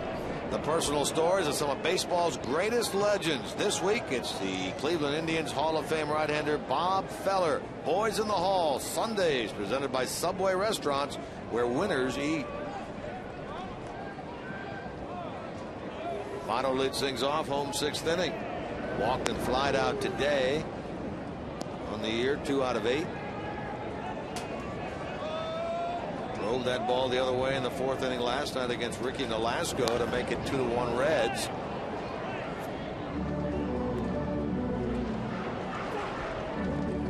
Zambrano on a real roll. 3 consecutive 1-2-3 innings. 10 in a row overall. 14 of the last 15 Reds have been set down, dating back to the walk to Ludwig in the 1st inning. Nasty breaking ball there. Votto strikes out for out number 1. Nasty because it was the slowest pitch that Zambrano's probably thrown a ball in 10 years. 61 miles an hour, that pitch. That's even slower than the famed Daniel Herrera's breaking. That's almost an Ephus pitch.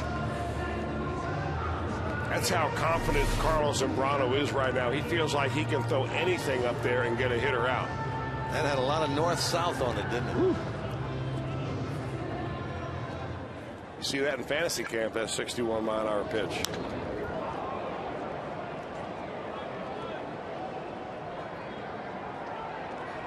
Morrison gets over there and handles that for the 2nd out. Come for the Reds, stay for more fun. Visit Mighty Mike at the Newport Aquarium, the biggest gator in the country. Make it a weekend getaway and book your stay at CincinnatiUSA.com.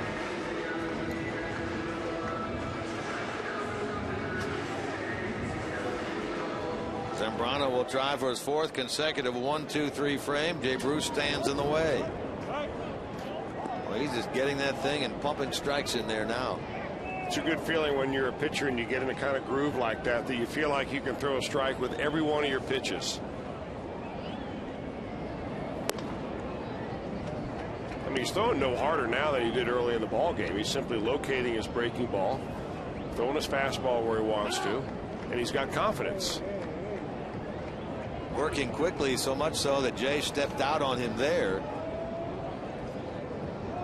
Here comes his 90th pitch of the day. You don't step out until you call or ask for timeout from the umpire. The umpire has to grant you timeout. If you get out of the batter's box and don't have timeout, it's a live pitch. What happens, happens. High to right. deep to right. That one is Sundeck bound for Jay Bruce, his second of the year. And the Reds get the run back. They gave up in the top half and now lead 4-2. Well, it looked like he went back-to-back off-speed pitches there. That last one at 82 miles an hour, probably a splitter. And when Jay Bruce relaxes and just puts a nice, easy swing on the baseball, it results in good things.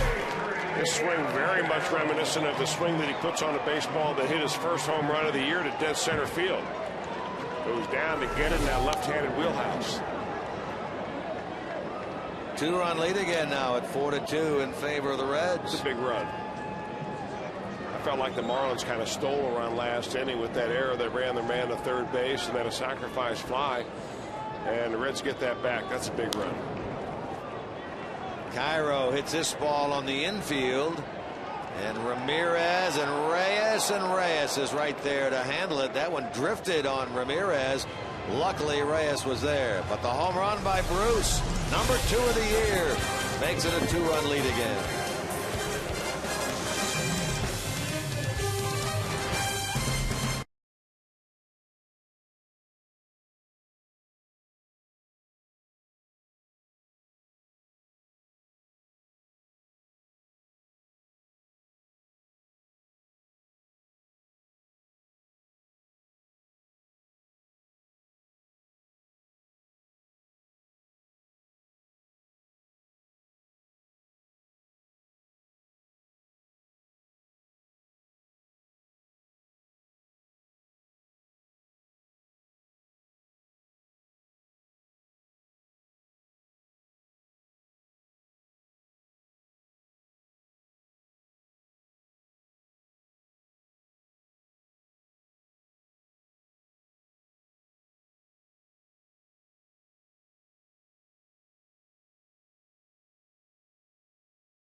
Couldn't put teams away late in games, winning 3-2 in the 6th inning, 7th inning, and giving up a 3-run homer, making it 5-3, and that would just happen consistently. And that's what I've been able to do over my career, has been able to close down those games that I've had a grip on late in the ball game in order to win.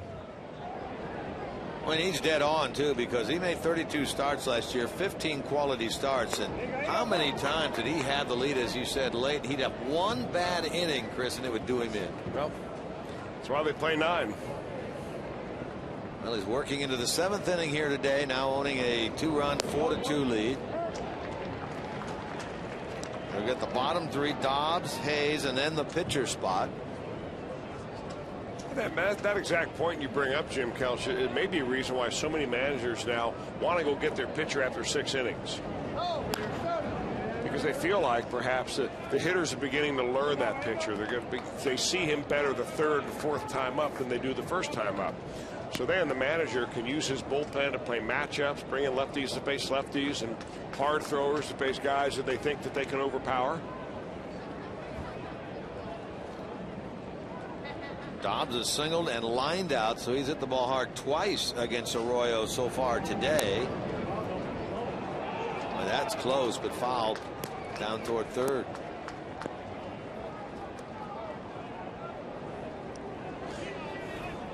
Well, last night I had a fan at the ball game, a huge Reds fan that I neglected to wish her happy birthday, Laura Dieters, who's celebrating her birthday yesterday and today. She was at the ballpark with her family last night. And Laura, you're 30 years old, so congratulations to you and happy birthday again.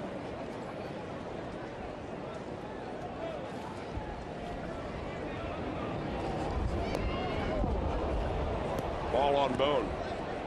Dobbs is down at the plate. He's hit by that pitch, so the Marlins will bring up the tying run. Well, if you're going to bring out the birthday cards and the wishes, let's wish another one. Birthday wish today, number 99 to Evelyn Vandervoort, who lives up in Cape May in Wilmington. Evelyn Vandervoort celebrating her 99th birthday, watching the game today. And our good friend Rob Butcher, media relations director of the Reds, has a good friend Robin Reed, a fellow Wilmington High School graduate, under the weather at the VA hospital in Dayton. Wishing Robin the best of luck today. Well, happy birthday, and we wish you the best. Arroyo back to the stretch here. Down the line, and Cairo cannot come up with it on the dive. That's going to send the runner to second as Ludwig gets the ball back in. That went by the diving Cairo. It looked like it was going to be extra bases. Dobbs stops at second. He's hit by the pitch. Hayes gets the single. That looked like it tipped the glove right there of Miguel Cairo. Now that ought to get some action up in the Reds bullpen. I would think so. After the first hitter gets on with a hit batter, and then now you get a rifle shot down the third baseline. Ozzie Guillen's going to go out and look at Greg Dobbs to see if he's okay. Gabby Sanchez has emerged from the dugout. And Dobbs will jog off. He'll leave the game. Well, Sanchez has been the starting first baseman. Dobbs comes in to replace him today to spell a little bit of relief for Sanchez. Sanchez is no burner out there, but I don't think Ozzie Guillen just does not want to burn a pinch runner at this point in the ball game. Here's Dobbs getting hit with that pitch to lead the inning off by Bronson Arroyo. Well, you are dead on too, Chris. Ball on bone right on that back knee. Yeah, Morrison's got some pretty good wheels normally. He's not running anywhere near like he should, and that's what Ozzie Guillen saw, and they're going to pull him out of there. Not Morrison, but Dobbs is an average runner, but looks like he was limping a little bit. Now Ozzie will lift Zambrano, and Chris Coughlin, former National League Rookie of the Year, comes in to pinch hit, shoots one to the alley in right center. That will go to the wall and may tie this game. One run will score. The other runner, Hayes, is held at third, 4-3, as Chris Coughlin jumps on the first pitch he sees as the pinch hitter and lines a double to right center.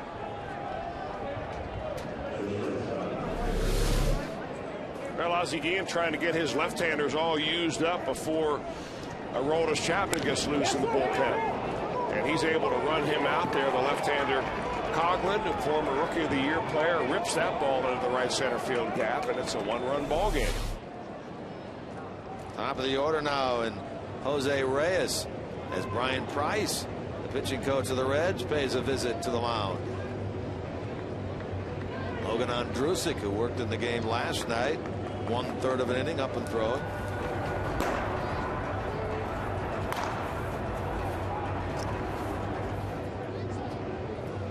Well, it's not like Bronson Arroyo's run out of energy right now. He only has in the neighborhood of the mid-70s as far as pitch counts go.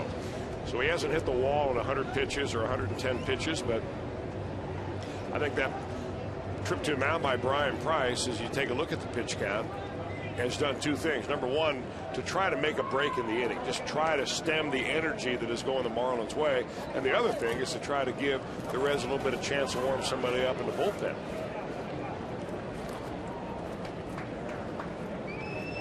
Reyes 0 for 3 today. Tying run at third, go ahead run at second for the Marlins here in the 7th. Reyes just does catch a piece of that ball. Dobbs hit by a pitch to start the inning. Hayes yanked one by the diving Cairo at third. Dobbs had to stop at second. Then he's lifted for a pinch runner, Gabby Sanchez. Coughlin as the pinch hitter. Stroked one solidly to the wall in right center field.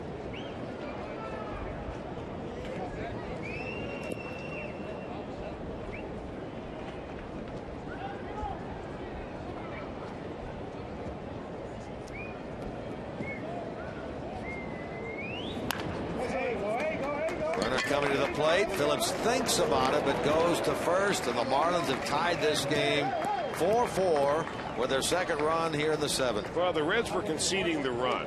They had the infield played back. At this point in the ball game, that run's not going to beat you. It's simply going to tie the ball game up. So Dusty wanted to make sure he got an out right here.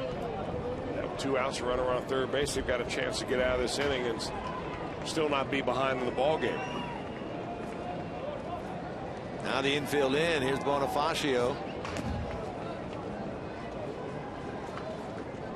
Reds have never trailed. Led 3-0, 3-1, 3-2, 4-2. Now it's 4-4 here in the seventh.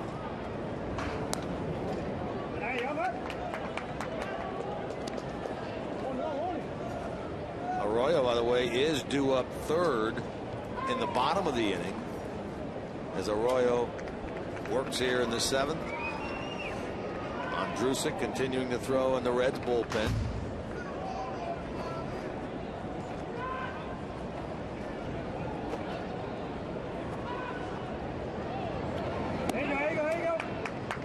Thinking maybe something was on there. The Reds pitch out. Nothing shaking. Well, you wouldn't normally have a suicide squeeze with a left-handed hitter. At least that's not the ideal setup. But when you have a hitter like Emilio Bonifacio, who handles the bat so well, it really doesn't matter. I mean, that guy could probably reach the bat out across the end of the other batter's box and get one down. So the Reds thought they may sniff something out. They didn't.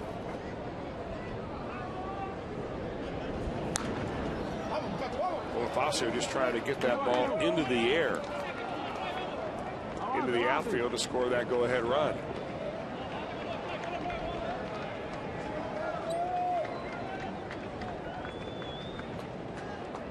He handled the bat very well in the first inning when he had that bunt single to the right side.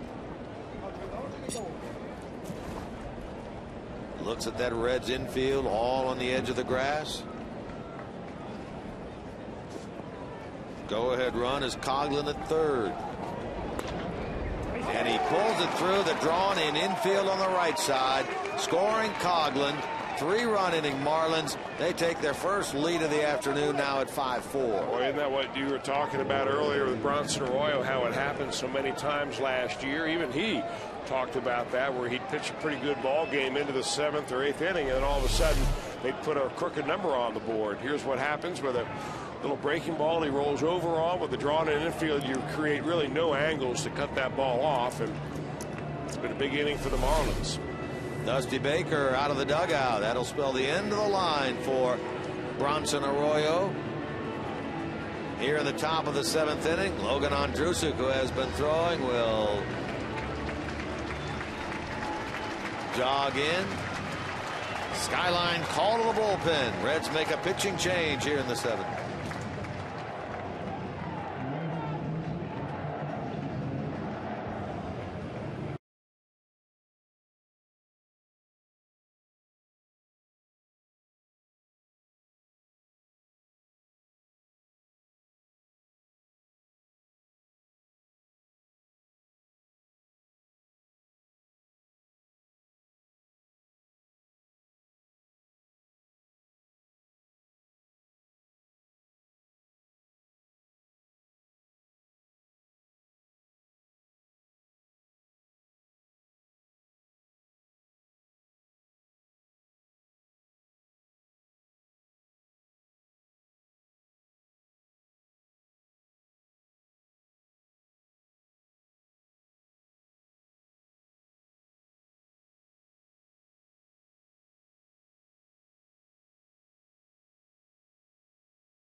ballpark coming up on Tuesday, April the 24th for Bark in the Park, presented by Imes.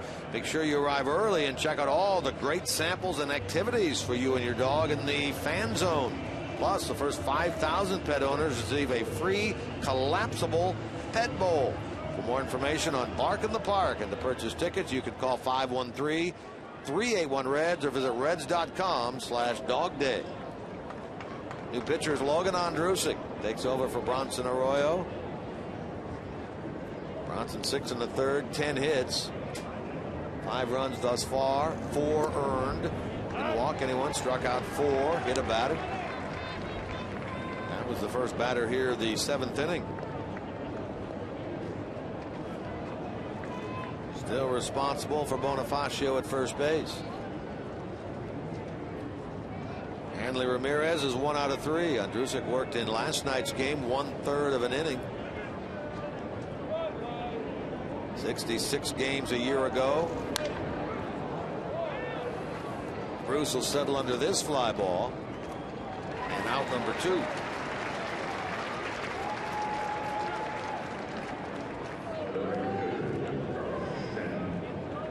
Ondrusek came on in the 5th inning last night, relieved their starter Latos, walked Morrison, and then was able to get Gabby Sanchez on a ground ball. He faces Stanton here with a runner aboard, 2 out, 3 in, and a 5-4 Marlins lead.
The Marlins will employ a new pitcher come the bottom of the 7th.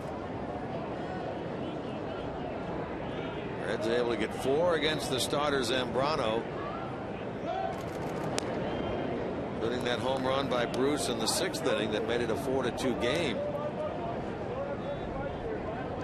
Zambrano will not get a quality start, but boy, he was very quality stuff from the 2nd inning really through the 6th, despite the home run ball. Yeah, he was only probably a couple of batters from being lifted out of the ball game back in the 1st.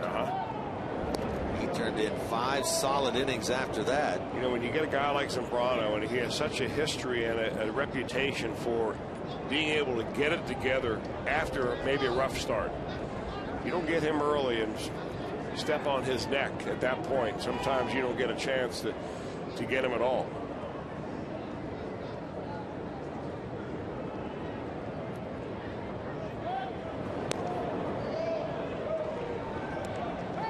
The Reds will need to do it now today against the Marlins bullpen. Here's the situation right now what's going on. Emilio Bonifacio wants to steal a base. Logan Ondrusek doesn't want him to, so he throws over a couple of times. Ondrusek really doesn't want to throw a fastball to Mike Stanton, who is expecting one right here with a speedy runner on base.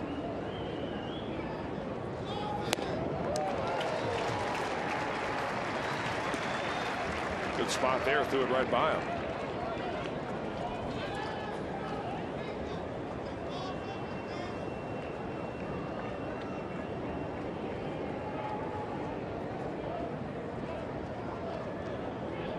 Good look right there of Hannigan peering into the Reds dugout.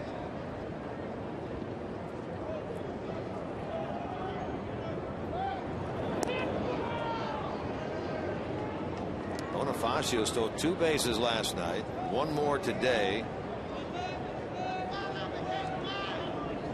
Scored 3 times last night. Has a pair of hits this afternoon. including the base hit in this inning that plated Coghlan to give the Marlins a 5-4 lead. He's running. Foul ball. Got him way out ahead in that off-speed pitch. That's a splitter that Logan Ondrusek throws. He's got really big hands and long fingers. Ondrusek does. It's very easy for him to wedge that baseball between his index finger and his middle finger.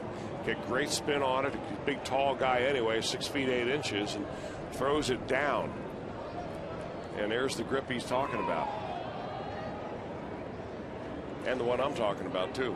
He has his thumb right on the seam. Yeah. Give him a little bit of a feel on the baseball. It's a broken bat ground ball to third, and a close play at second, but out there is Bonifacio to end the 7th. Nice job by Logan Ondrusek, but the Marlins score 3 times in the 7th and take their first lead.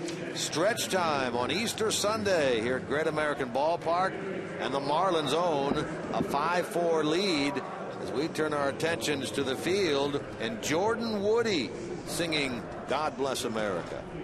Help us honor these brave men and women and all of our veterans of service, and welcome Jordan Woody as he plays God Bless America.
The nation's largest 4G network. AT&T, rethink possible by CCHMC, Cincinnati Children's, in the top 10 for all selected pediatric specialties in U.S. News and World Report's 2010 Best Children's Hospitals. And by the dependable, long-lasting Chevy Silverado and your tri-state Chevy dealers.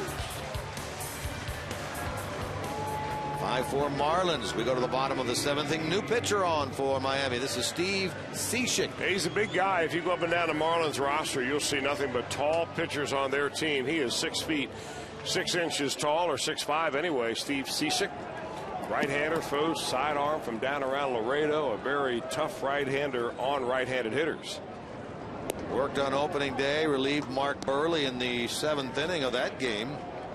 Gave up a double to Zach Cozart amongst the 4 batters that he faced. He faces Drew Stubbs here in the bottom of the 7th.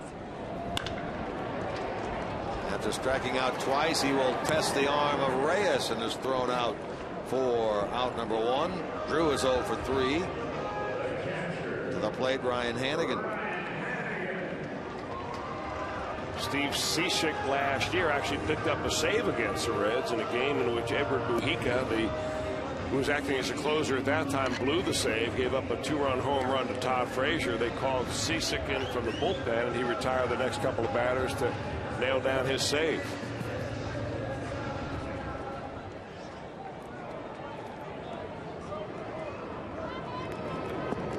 Strikeout pitcher, 55 strikeouts, 54 2/3 last year.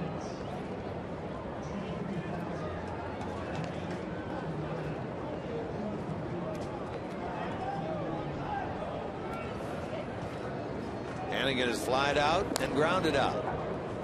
And now he's down 2 strikes. Willie Harris waits in the Reds on deck circle. Andrusik, nice job. Retired the 2 batters that he faced.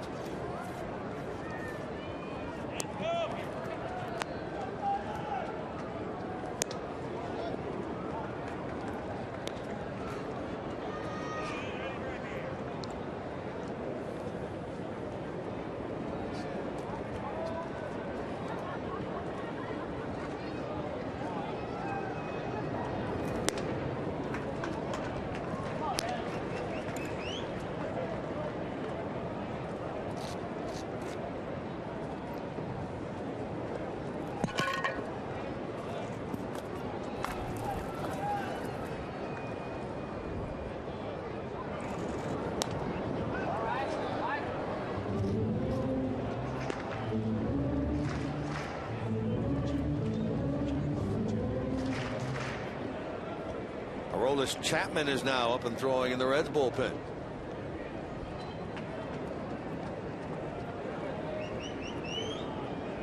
Reds have had only 2 base runners since the 1st inning. One of them the home run. Lazy fly ball to center and handled by Bonifacio. 2 out. It's now Willie Harris will bat for Andrusik. Take a look at our Burger King box score, in-game box for this game thus far. Phillips' first multi-hit game of the year. Cozart continues to hit well. He's hitting all 3 games. Yeah, only 4 hits for the Reds, though, as you see right there, and they're lucky to have 4 runs on the board. Carlos Zambrano, after getting off of that bad start, gave up 2 of those 4 hits to the first 2 batters he faced in the ball game, and pretty much shut down the Reds ever since.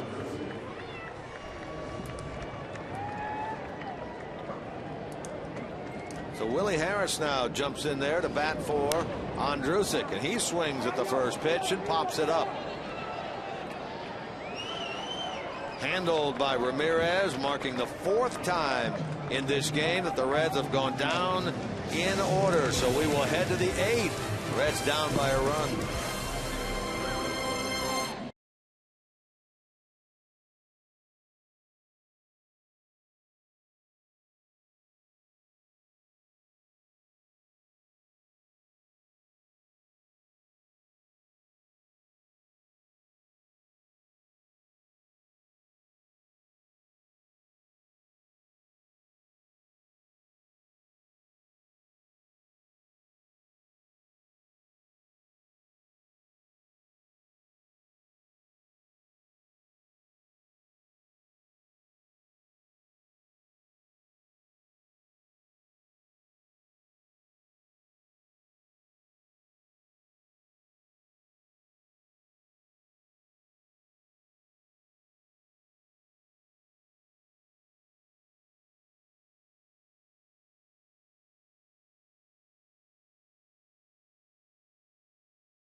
7-inning totals, 5-10-0 Marlins, 4-4-1 Reds. 2 innings to get back at this Marlins club, who lost their opener at their new ballpark, Marlins Park, on Wednesday night, then came up here and lost Thursday afternoon.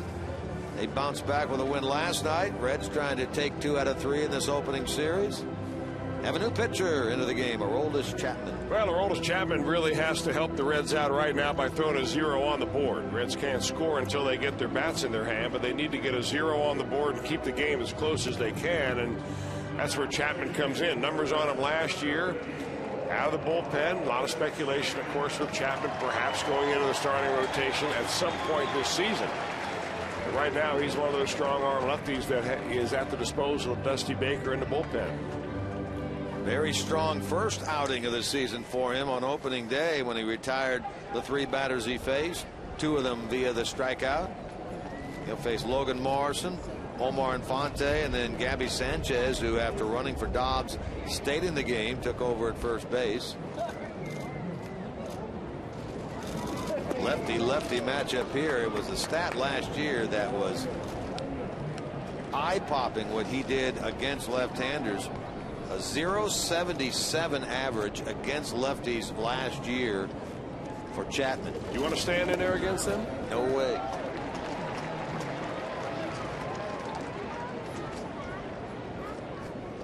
Not that right-handers did much better. Right-handers against him hit 180 and combined a 147 average against his deliveries. Gets ahead here 1-2.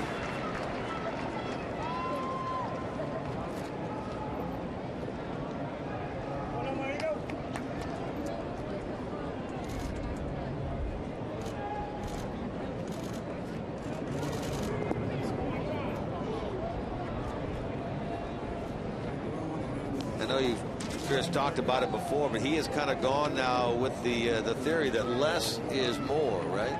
Well, less movement on the mound, less time between pitches, less time it takes you to deliver the pitch. So he's really sped up everything. Nice play by Cairo. Takes a hit away there from Logan Morrison and gets the first out of the 8th. It's like Logan Morrison trying to take a page out of the book of Jose Reyes or Emilio Bonifacio, just trying to slap the ball the other way. Good reaction by Cairo. He's got to jump at just the right time and still getting up there for a veteran.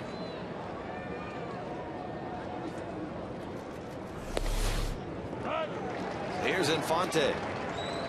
RBI single back in the 4th. 1 for 3 in this game. Chapman trying to keep this a 1-run affair. Cairo again. Scoop by Joey Votto. Nicely done.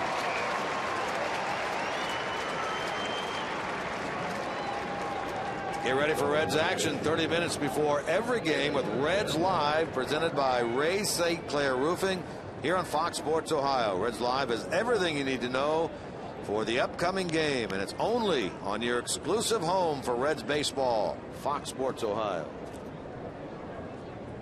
2 up, 2 down. Here's Gabby Sanchez batting for the first time.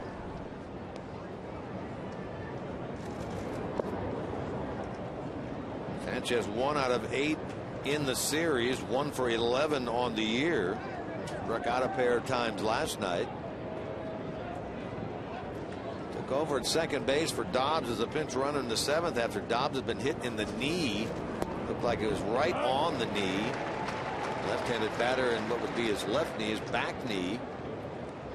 Stayed in the game at first, went on to second, but then when the play ended, Ozzie Guillen lifted him, put Sanchez in, and he took over at first. He is very tardy there.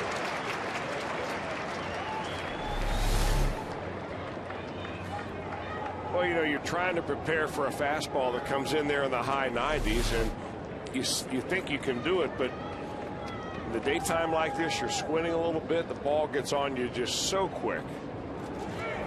That and the fact that Aroldis Chapman's a big, long-legged, long-armed pitcher, too, so he has a big, long stride, and he gets way out over his right knee, and by the time that he really releases the ball, he's probably about 53 63 feet from home plate rather than 60 feet from home plate. So you can factor in that as in addition to that high radar gun reading.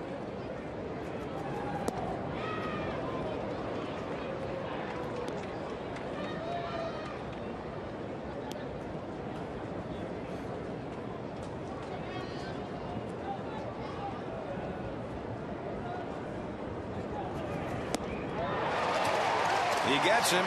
Sanchez is out, and a 1-2-3 inning turned in by the left-hander, Aroldis Chapman. So we'll go to the bottom of the 8th. Reds down 5-4.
Astros on Saturday, April the 28th. Make sure you take advantage of the first Reds 4 for $48 ticket package. That includes 4 view level tickets and a voucher for a free La Rosa's pizza. Plus, the first 20,000 fans through the gates receive a Reds fleece blanket presented by Duke Energy Retail. For tickets, 513-381-REDS. Visit select Kroger locations or Reds.com. New pitcher on for the Marlins, following Zambrano, following Cishek, Edward Mujica. He's been a couple of years with the Marlins now. He was there last year. We saw him a couple of years ago with the San Diego Padres. Before that with the Cleveland Indians. Hard-throwing right-hander.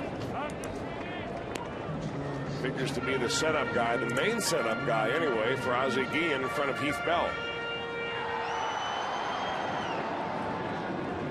He gets the top of the Reds order featuring Phillips.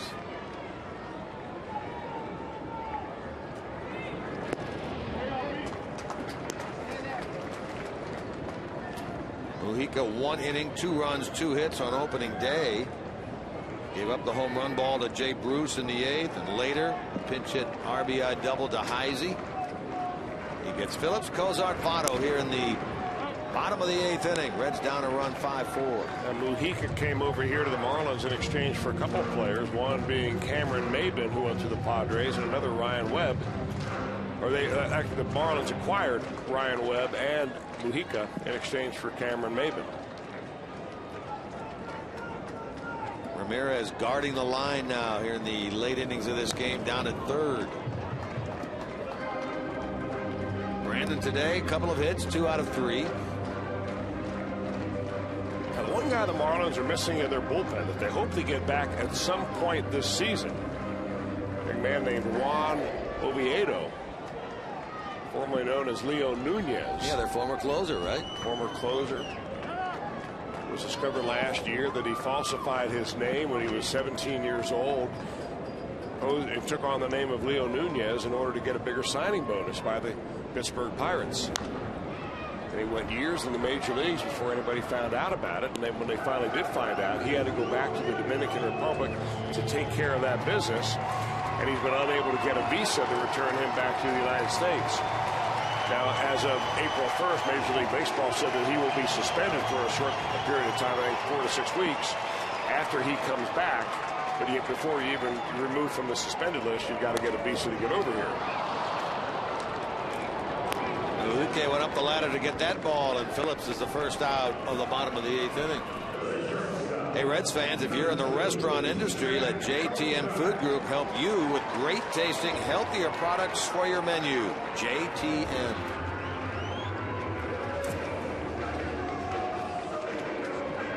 Here's Cozart. 1 for 3, an RBI double in the first inning.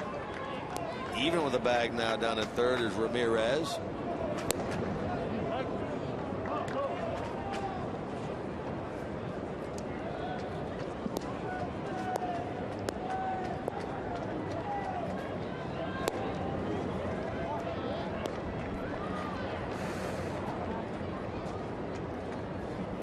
There's still Masvera translating for Ryan Hannigan as they try to discuss something with the role Chapman. Masvera not only is translator, but he is one of the assistant trainers that the Reds have on staff.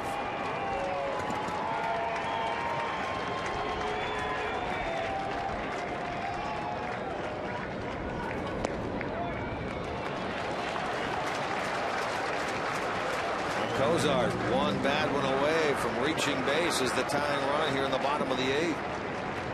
Big part of the Reds' order still to come. Votto on deck, then Ludwig, then Bruce. Down the left field line, chasing it, but it's out of play.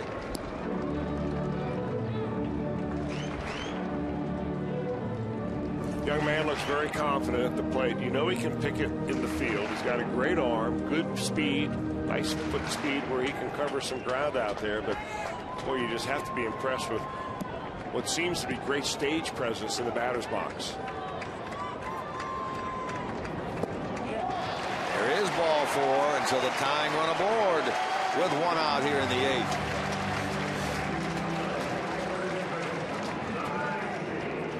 Third walk given to the Reds today.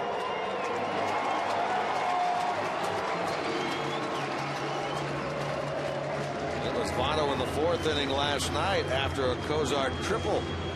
Joey went deep with the Reds down a run, giving them a 1-run lead at 2-1. Today 0 for 2 with a walk and a run scored.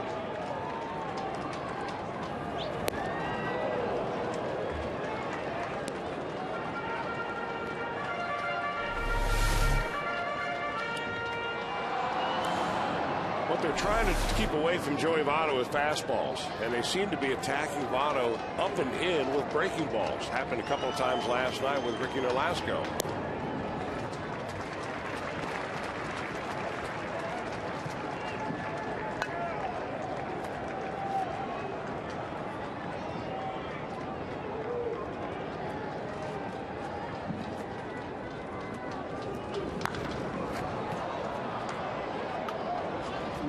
Joey down a ball and 2 strikes.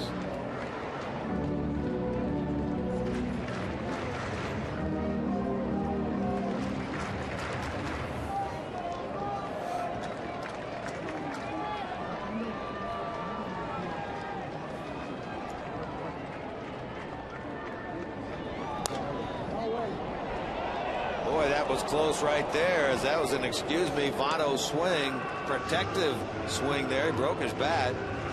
Well, that would have been a double had he been able to keep that ball fair, and this is what the Marlins are trying to prevent. Look how deep these outfielders are playing. I mean, they're playing a little fence hugging right here.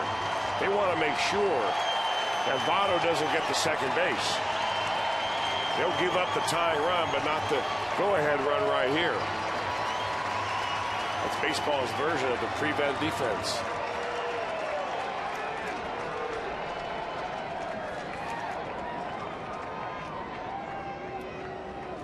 Part of the bat, that's what Joey's going out after. A piece of the bat from the broken bat laying out there.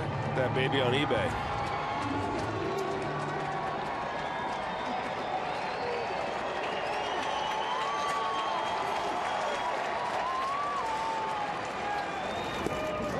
Votto swings and misses at that pitch, and he's a strikeout victim. That's the second out of the inning. Joey fans for the second time. You know, the same thing happened last night for Joey Votto when he was facing Ricky Nolasco. Had a couple of situations where he thought he was getting fastballs, and then late in the count they're throwing him breaking balls, and he just misses them getting out in front of him a little bit. Still really not locked in like we've seen him, despite the fact that he hit a long opposite field classic Votto home run last night.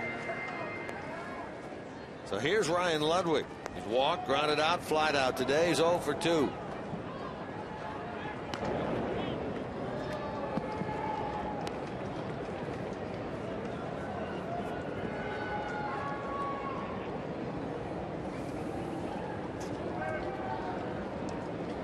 Reds had a 3-run lead early, a couple of 2-run leads, but now trail by a run.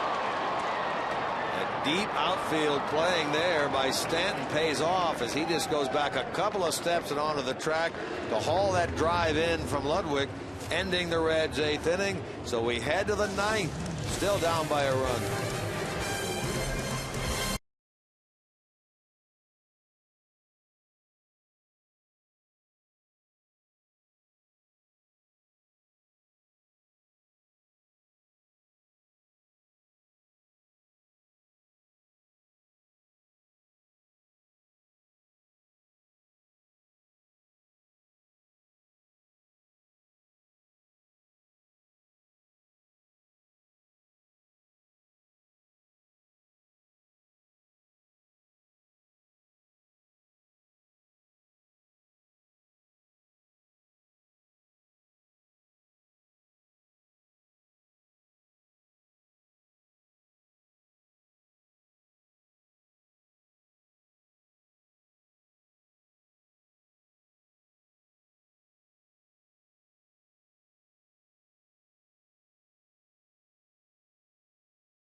Miguel Cairo down at third on that smash by Logan Morrison in the top of the 8th inning, taking extra bases away from the Marlins left fielder. Cairo with a John Morrell hot dog play of the game. Chapman back to work, 9th inning. Reds have been out hit 10-4, but only outscored by a run at 5-4. Aroldis gets Brett Hayes to lead it off. Then the pitcher's spot. And the top of the order.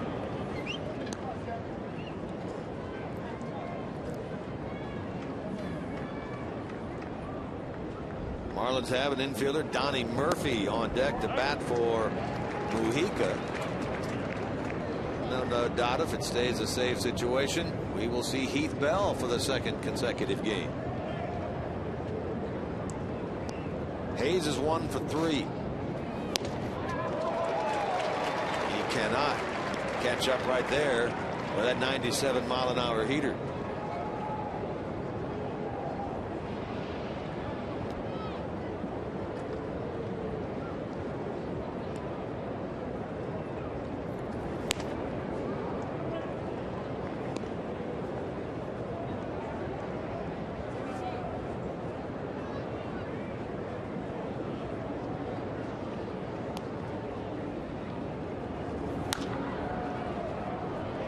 Chance for Bruce. That's the first out of the 9th. Chapman has faced 7 batters this year, retired them all, and now Donnie Murphy off the Marlins bench to bat for Mujica. Now batting Murphy appearing for the first time this year.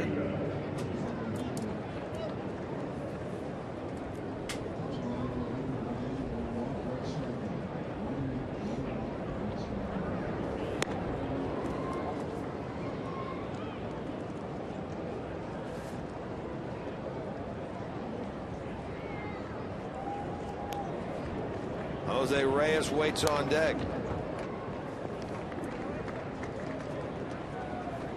Murphy last year got into 36 games with this Marlins club. Also has big league time with Kansas City and Oakland.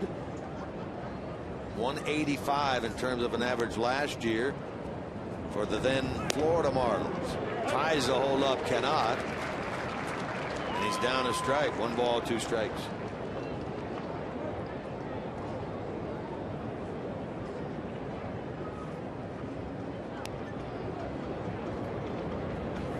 And he got it. Takes quick work of the pinch hitter Murphy, and there are 2 men out. This MLB on Fox season, Fox Sports, proud to support Boys and Girls Clubs of America, a place where youth can reach their full potential as productive, caring, responsible citizens. To learn more, please visit greatfutures.org/Fox Sports. 2 out for Reyes. Switch hitter turns around and bats from the right side. He'll split the outfielders. That ball will go to the wall right in front of the Reds bullpen. He's going to round second. He's going to end up at third. And the triples machine, which is Jose Reyes, gets a 2-out triple here in the ninth. Now, this is not an easy ballpark to hit a triple in. We did see one last night with Zach Cozart. But Jose Reyes, you're right, he is a triple machine, because once he gets going, he can pick him up and put him down. Slices the gap right here, drops the head on a hard fastball from Chapman, and that ball goes all the way to the gap. A double for most people, but not Jose Reyes.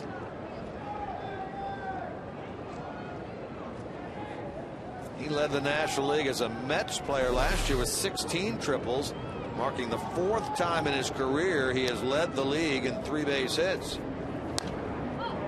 Now it's Bonifacio, the other switch hitter. He turns around and bats from the right side. What would you rather do, run like Reyes or throw like Chapman?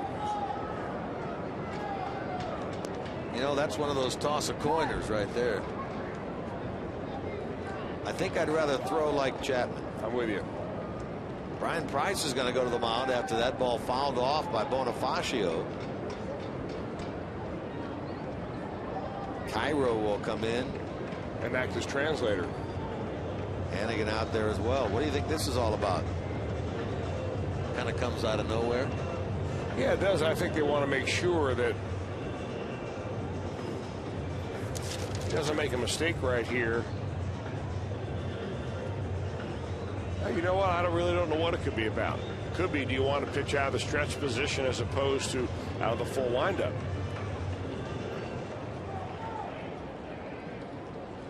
Or it could be that the Reds are set on the way they want to go after Bonifacio when he bats right-handed, and don't forget it. So with a fresh scatter report, that could have been the message. Only had 1 at bat this year batting from the right side.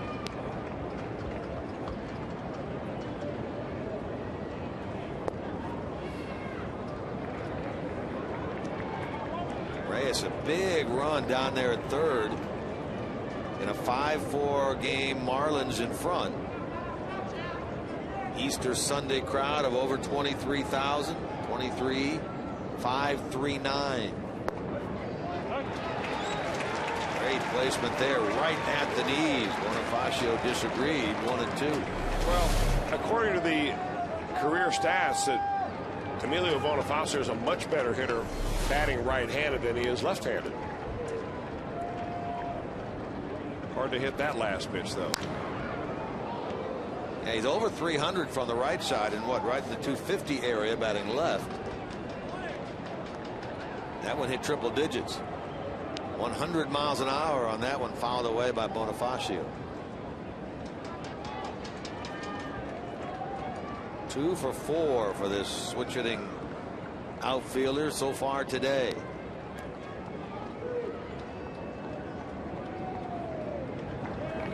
And he got it. Triple digits again. 100 miles an hour for Chapman. Bonifacio in the books, and the Reds come up in the bottom of the ninth, down 5-4.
Bruce will be in there to lead it off. That leads us right into our Miller time moment of this afternoon's game. Back in the 6th inning against Zambrano. Number 2 of the year for Bruce into the sun deck. That made it a 4-2 game in favor of the Reds at the time. Let's see if he has another Miller time moment in him right here. And for nothing else, just to get on base. Reds need a run to tie, 2 to win, bottom of the 9th. Trailing 5-4, Heath Bell, Chris, into the game. Well, he has had 132 saves to his credit over the last 3 years. Heath Bell has, going back, of course, to his last 3 years in San Diego. Originally came on the scene as a member of the New York Mets in 2004. Was in the ball game last night, his first game of the year. Not a save situation. Hard thrower, little herky-jerky motion.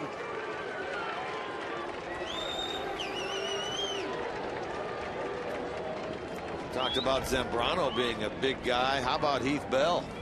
Same way, they've got him at 6'3", 250. Better beat those guys in the spread table. Indeed. Bruce to lead it off. A couple of RBIs in this game, 4 on the year.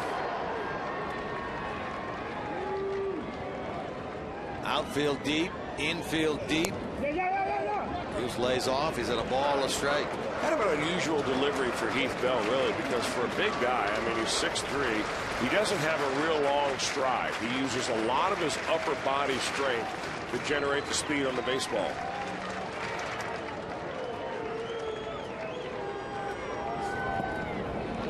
Kind of a herky-jerky little left leg kick, straightens it out, puts his leg down. Next thing you know, he's throwing with his arm.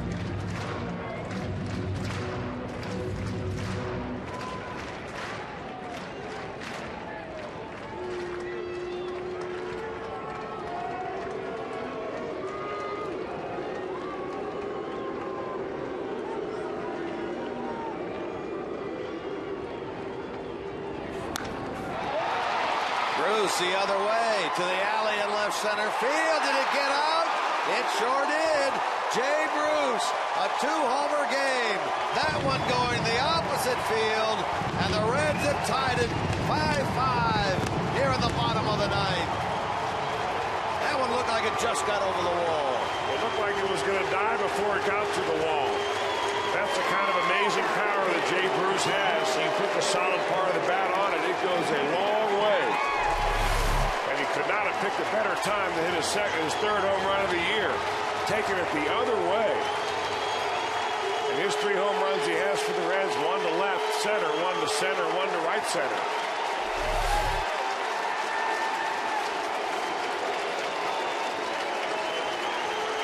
Solo in the 6th. Solo in the 9th. 12th multi-home run game of his career for Jay Bruce. He had one last year. Look at that thing. Just getting over the wall. 379.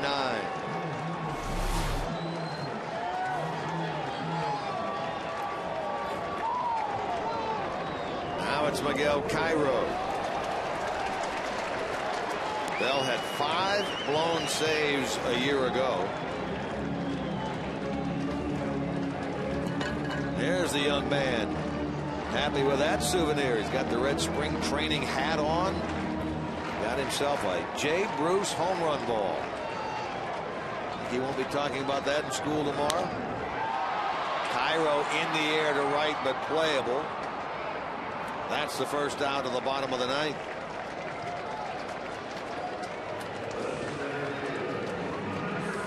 Bronson Arroyo off the hook in this game, and Carlos Zambrano with his 5 strong innings after the first will not come up with his first Marlins win. Here's Drew Stubbs. 0 for 3 in this game, 1 for 9 on the year. He's capable of sending this crowd home happy.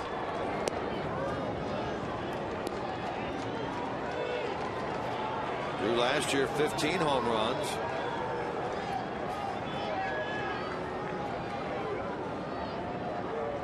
A 5-5 game here in the bottom of the 9th.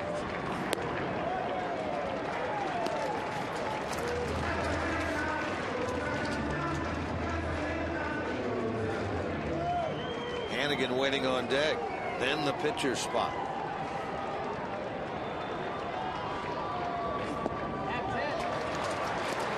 Two and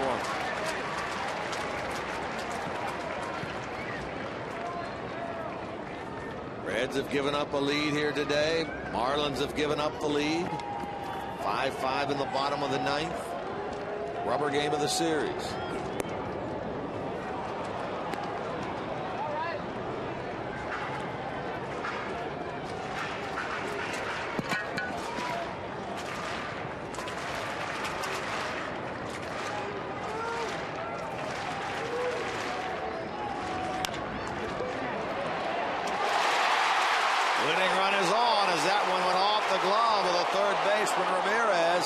Stubbs thought about it, didn't he? Trying to go to second. He got away from Billy Hatcher down there, and that wasn't necessarily a wave that said go ahead and go to second base. It's don't run through the bag. They didn't field it. Go ahead and take a turn and look. And at the other end of that, Jose Reyes was on it lickety split. Ball goes right off the glove of Hanley Ramirez and slows down, goes into shallow left field. That time it looks like it might be a double, but Reyes got on it quickly and held Stubbs to a single. Now it's Hannigan with Roland on deck. You have in mind here about sending Stubbs to second? What do you think? I like the idea, even though Bell has been pretty good. Last year he gave up only 4 stolen bases. The year before in San Diego, 3 stolen bases and 3 throw-em-outs. But I think this is why you have a guy who is speedy like that. It's not how many you steal, it's when you steal them. And he does not have a big lead right now. He's getting back. It doesn't indicate to me right now that he's in a stolen base lead. When you get back to the bag as easily as he does, a couple of steps standing up.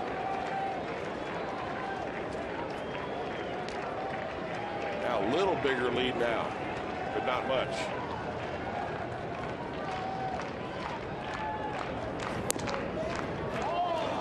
Hannigan laid off that pitch, thought it was high.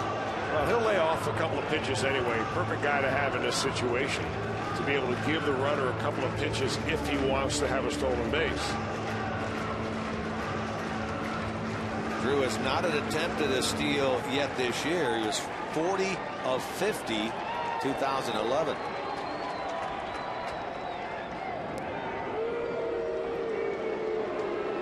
Quicker move now by Bell, and the dive back by Drew Stubbs may give you a little different feeling about what he's thinking here. On a 0-1 count. Again, the Marlins playing deep. They cannot afford to let Stubbs score on a double. Hit into right. Stubbs will get over to third. Look at him go. First and third. And the ball skips by the third baseman on a short hop throw from Stanton, but luckily Heath Bell was right there. And that ball nearly got away from Heath Bell and rolled slowly into the camera well, and that would have been all she wrote. Stanton really did not appear to have a shot at Stubbs at third, and when that throw short hopped Ramirez over there, boy, Heath Bell was just in the right spot at the right time. Well, that is classic Ryan Hannigan right there. Inside out, not trying to do too much. Strong arm by Stanton. But the ball gets by Ramirez. And Heath Bell does the right thing. He gets over there to back up third base, because if he doesn't, this ball game is over. You don't see Bell, but he was right there out of the picture. There's no fencing in front of that area just past the dugout. There's just a little bit of a lip of the concrete frame of where that camera well is. But even a slow rolling ball would go over that and go out of play. Now a lot of options open for Dusty Baker. The Marlins are up against the wall. They've got to bring their outfield way in to the point at which they can throw out Drew Stubbs on a sacrifice fly. Where they are right now, they're too deep, because there's no way any of them can throw out Stubbs from where they're playing. They are in, but not far enough. Do you squeeze them in? Do you let them swing away? Do you wait on a couple of pitches? Scott Rowland is pinch hitting here. Everybody in the ballpark on their feet. Stubbs, the winning run at third base. Hannigan hit, put him over there.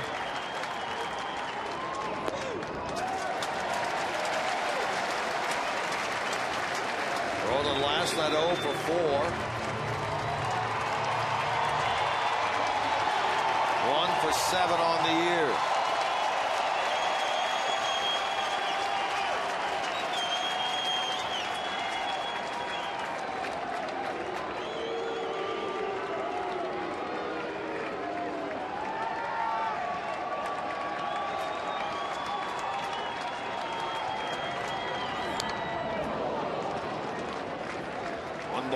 Strike. You know, they practice in batting practice, hitting runs, bunts, getting the runner over, and they also have a situation where they practice getting the ball into the air that drive them in from third with less than 2 outs. What you're looking for right here is a nice lazy fly ball to deep center field.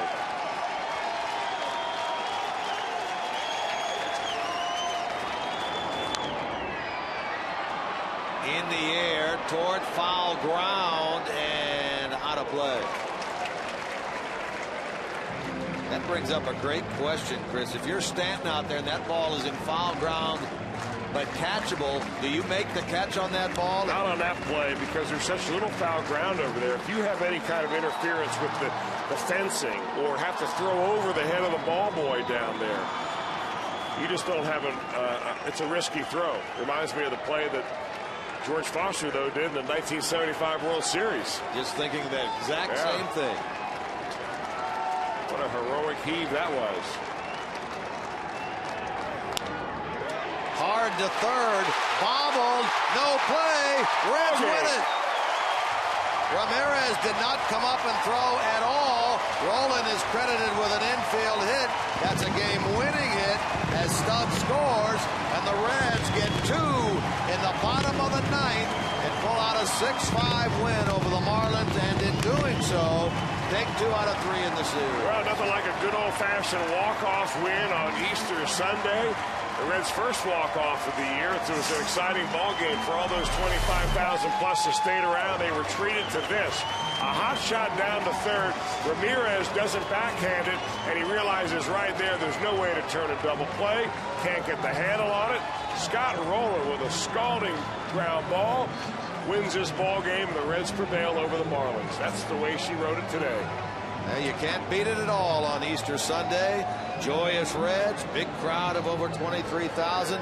They'll leave the ballpark happy. The Reds go into the Cardinal series with a little momentum at 2-1 after the win here today. Let's go downstairs right now with Jim Day on the set. Jim.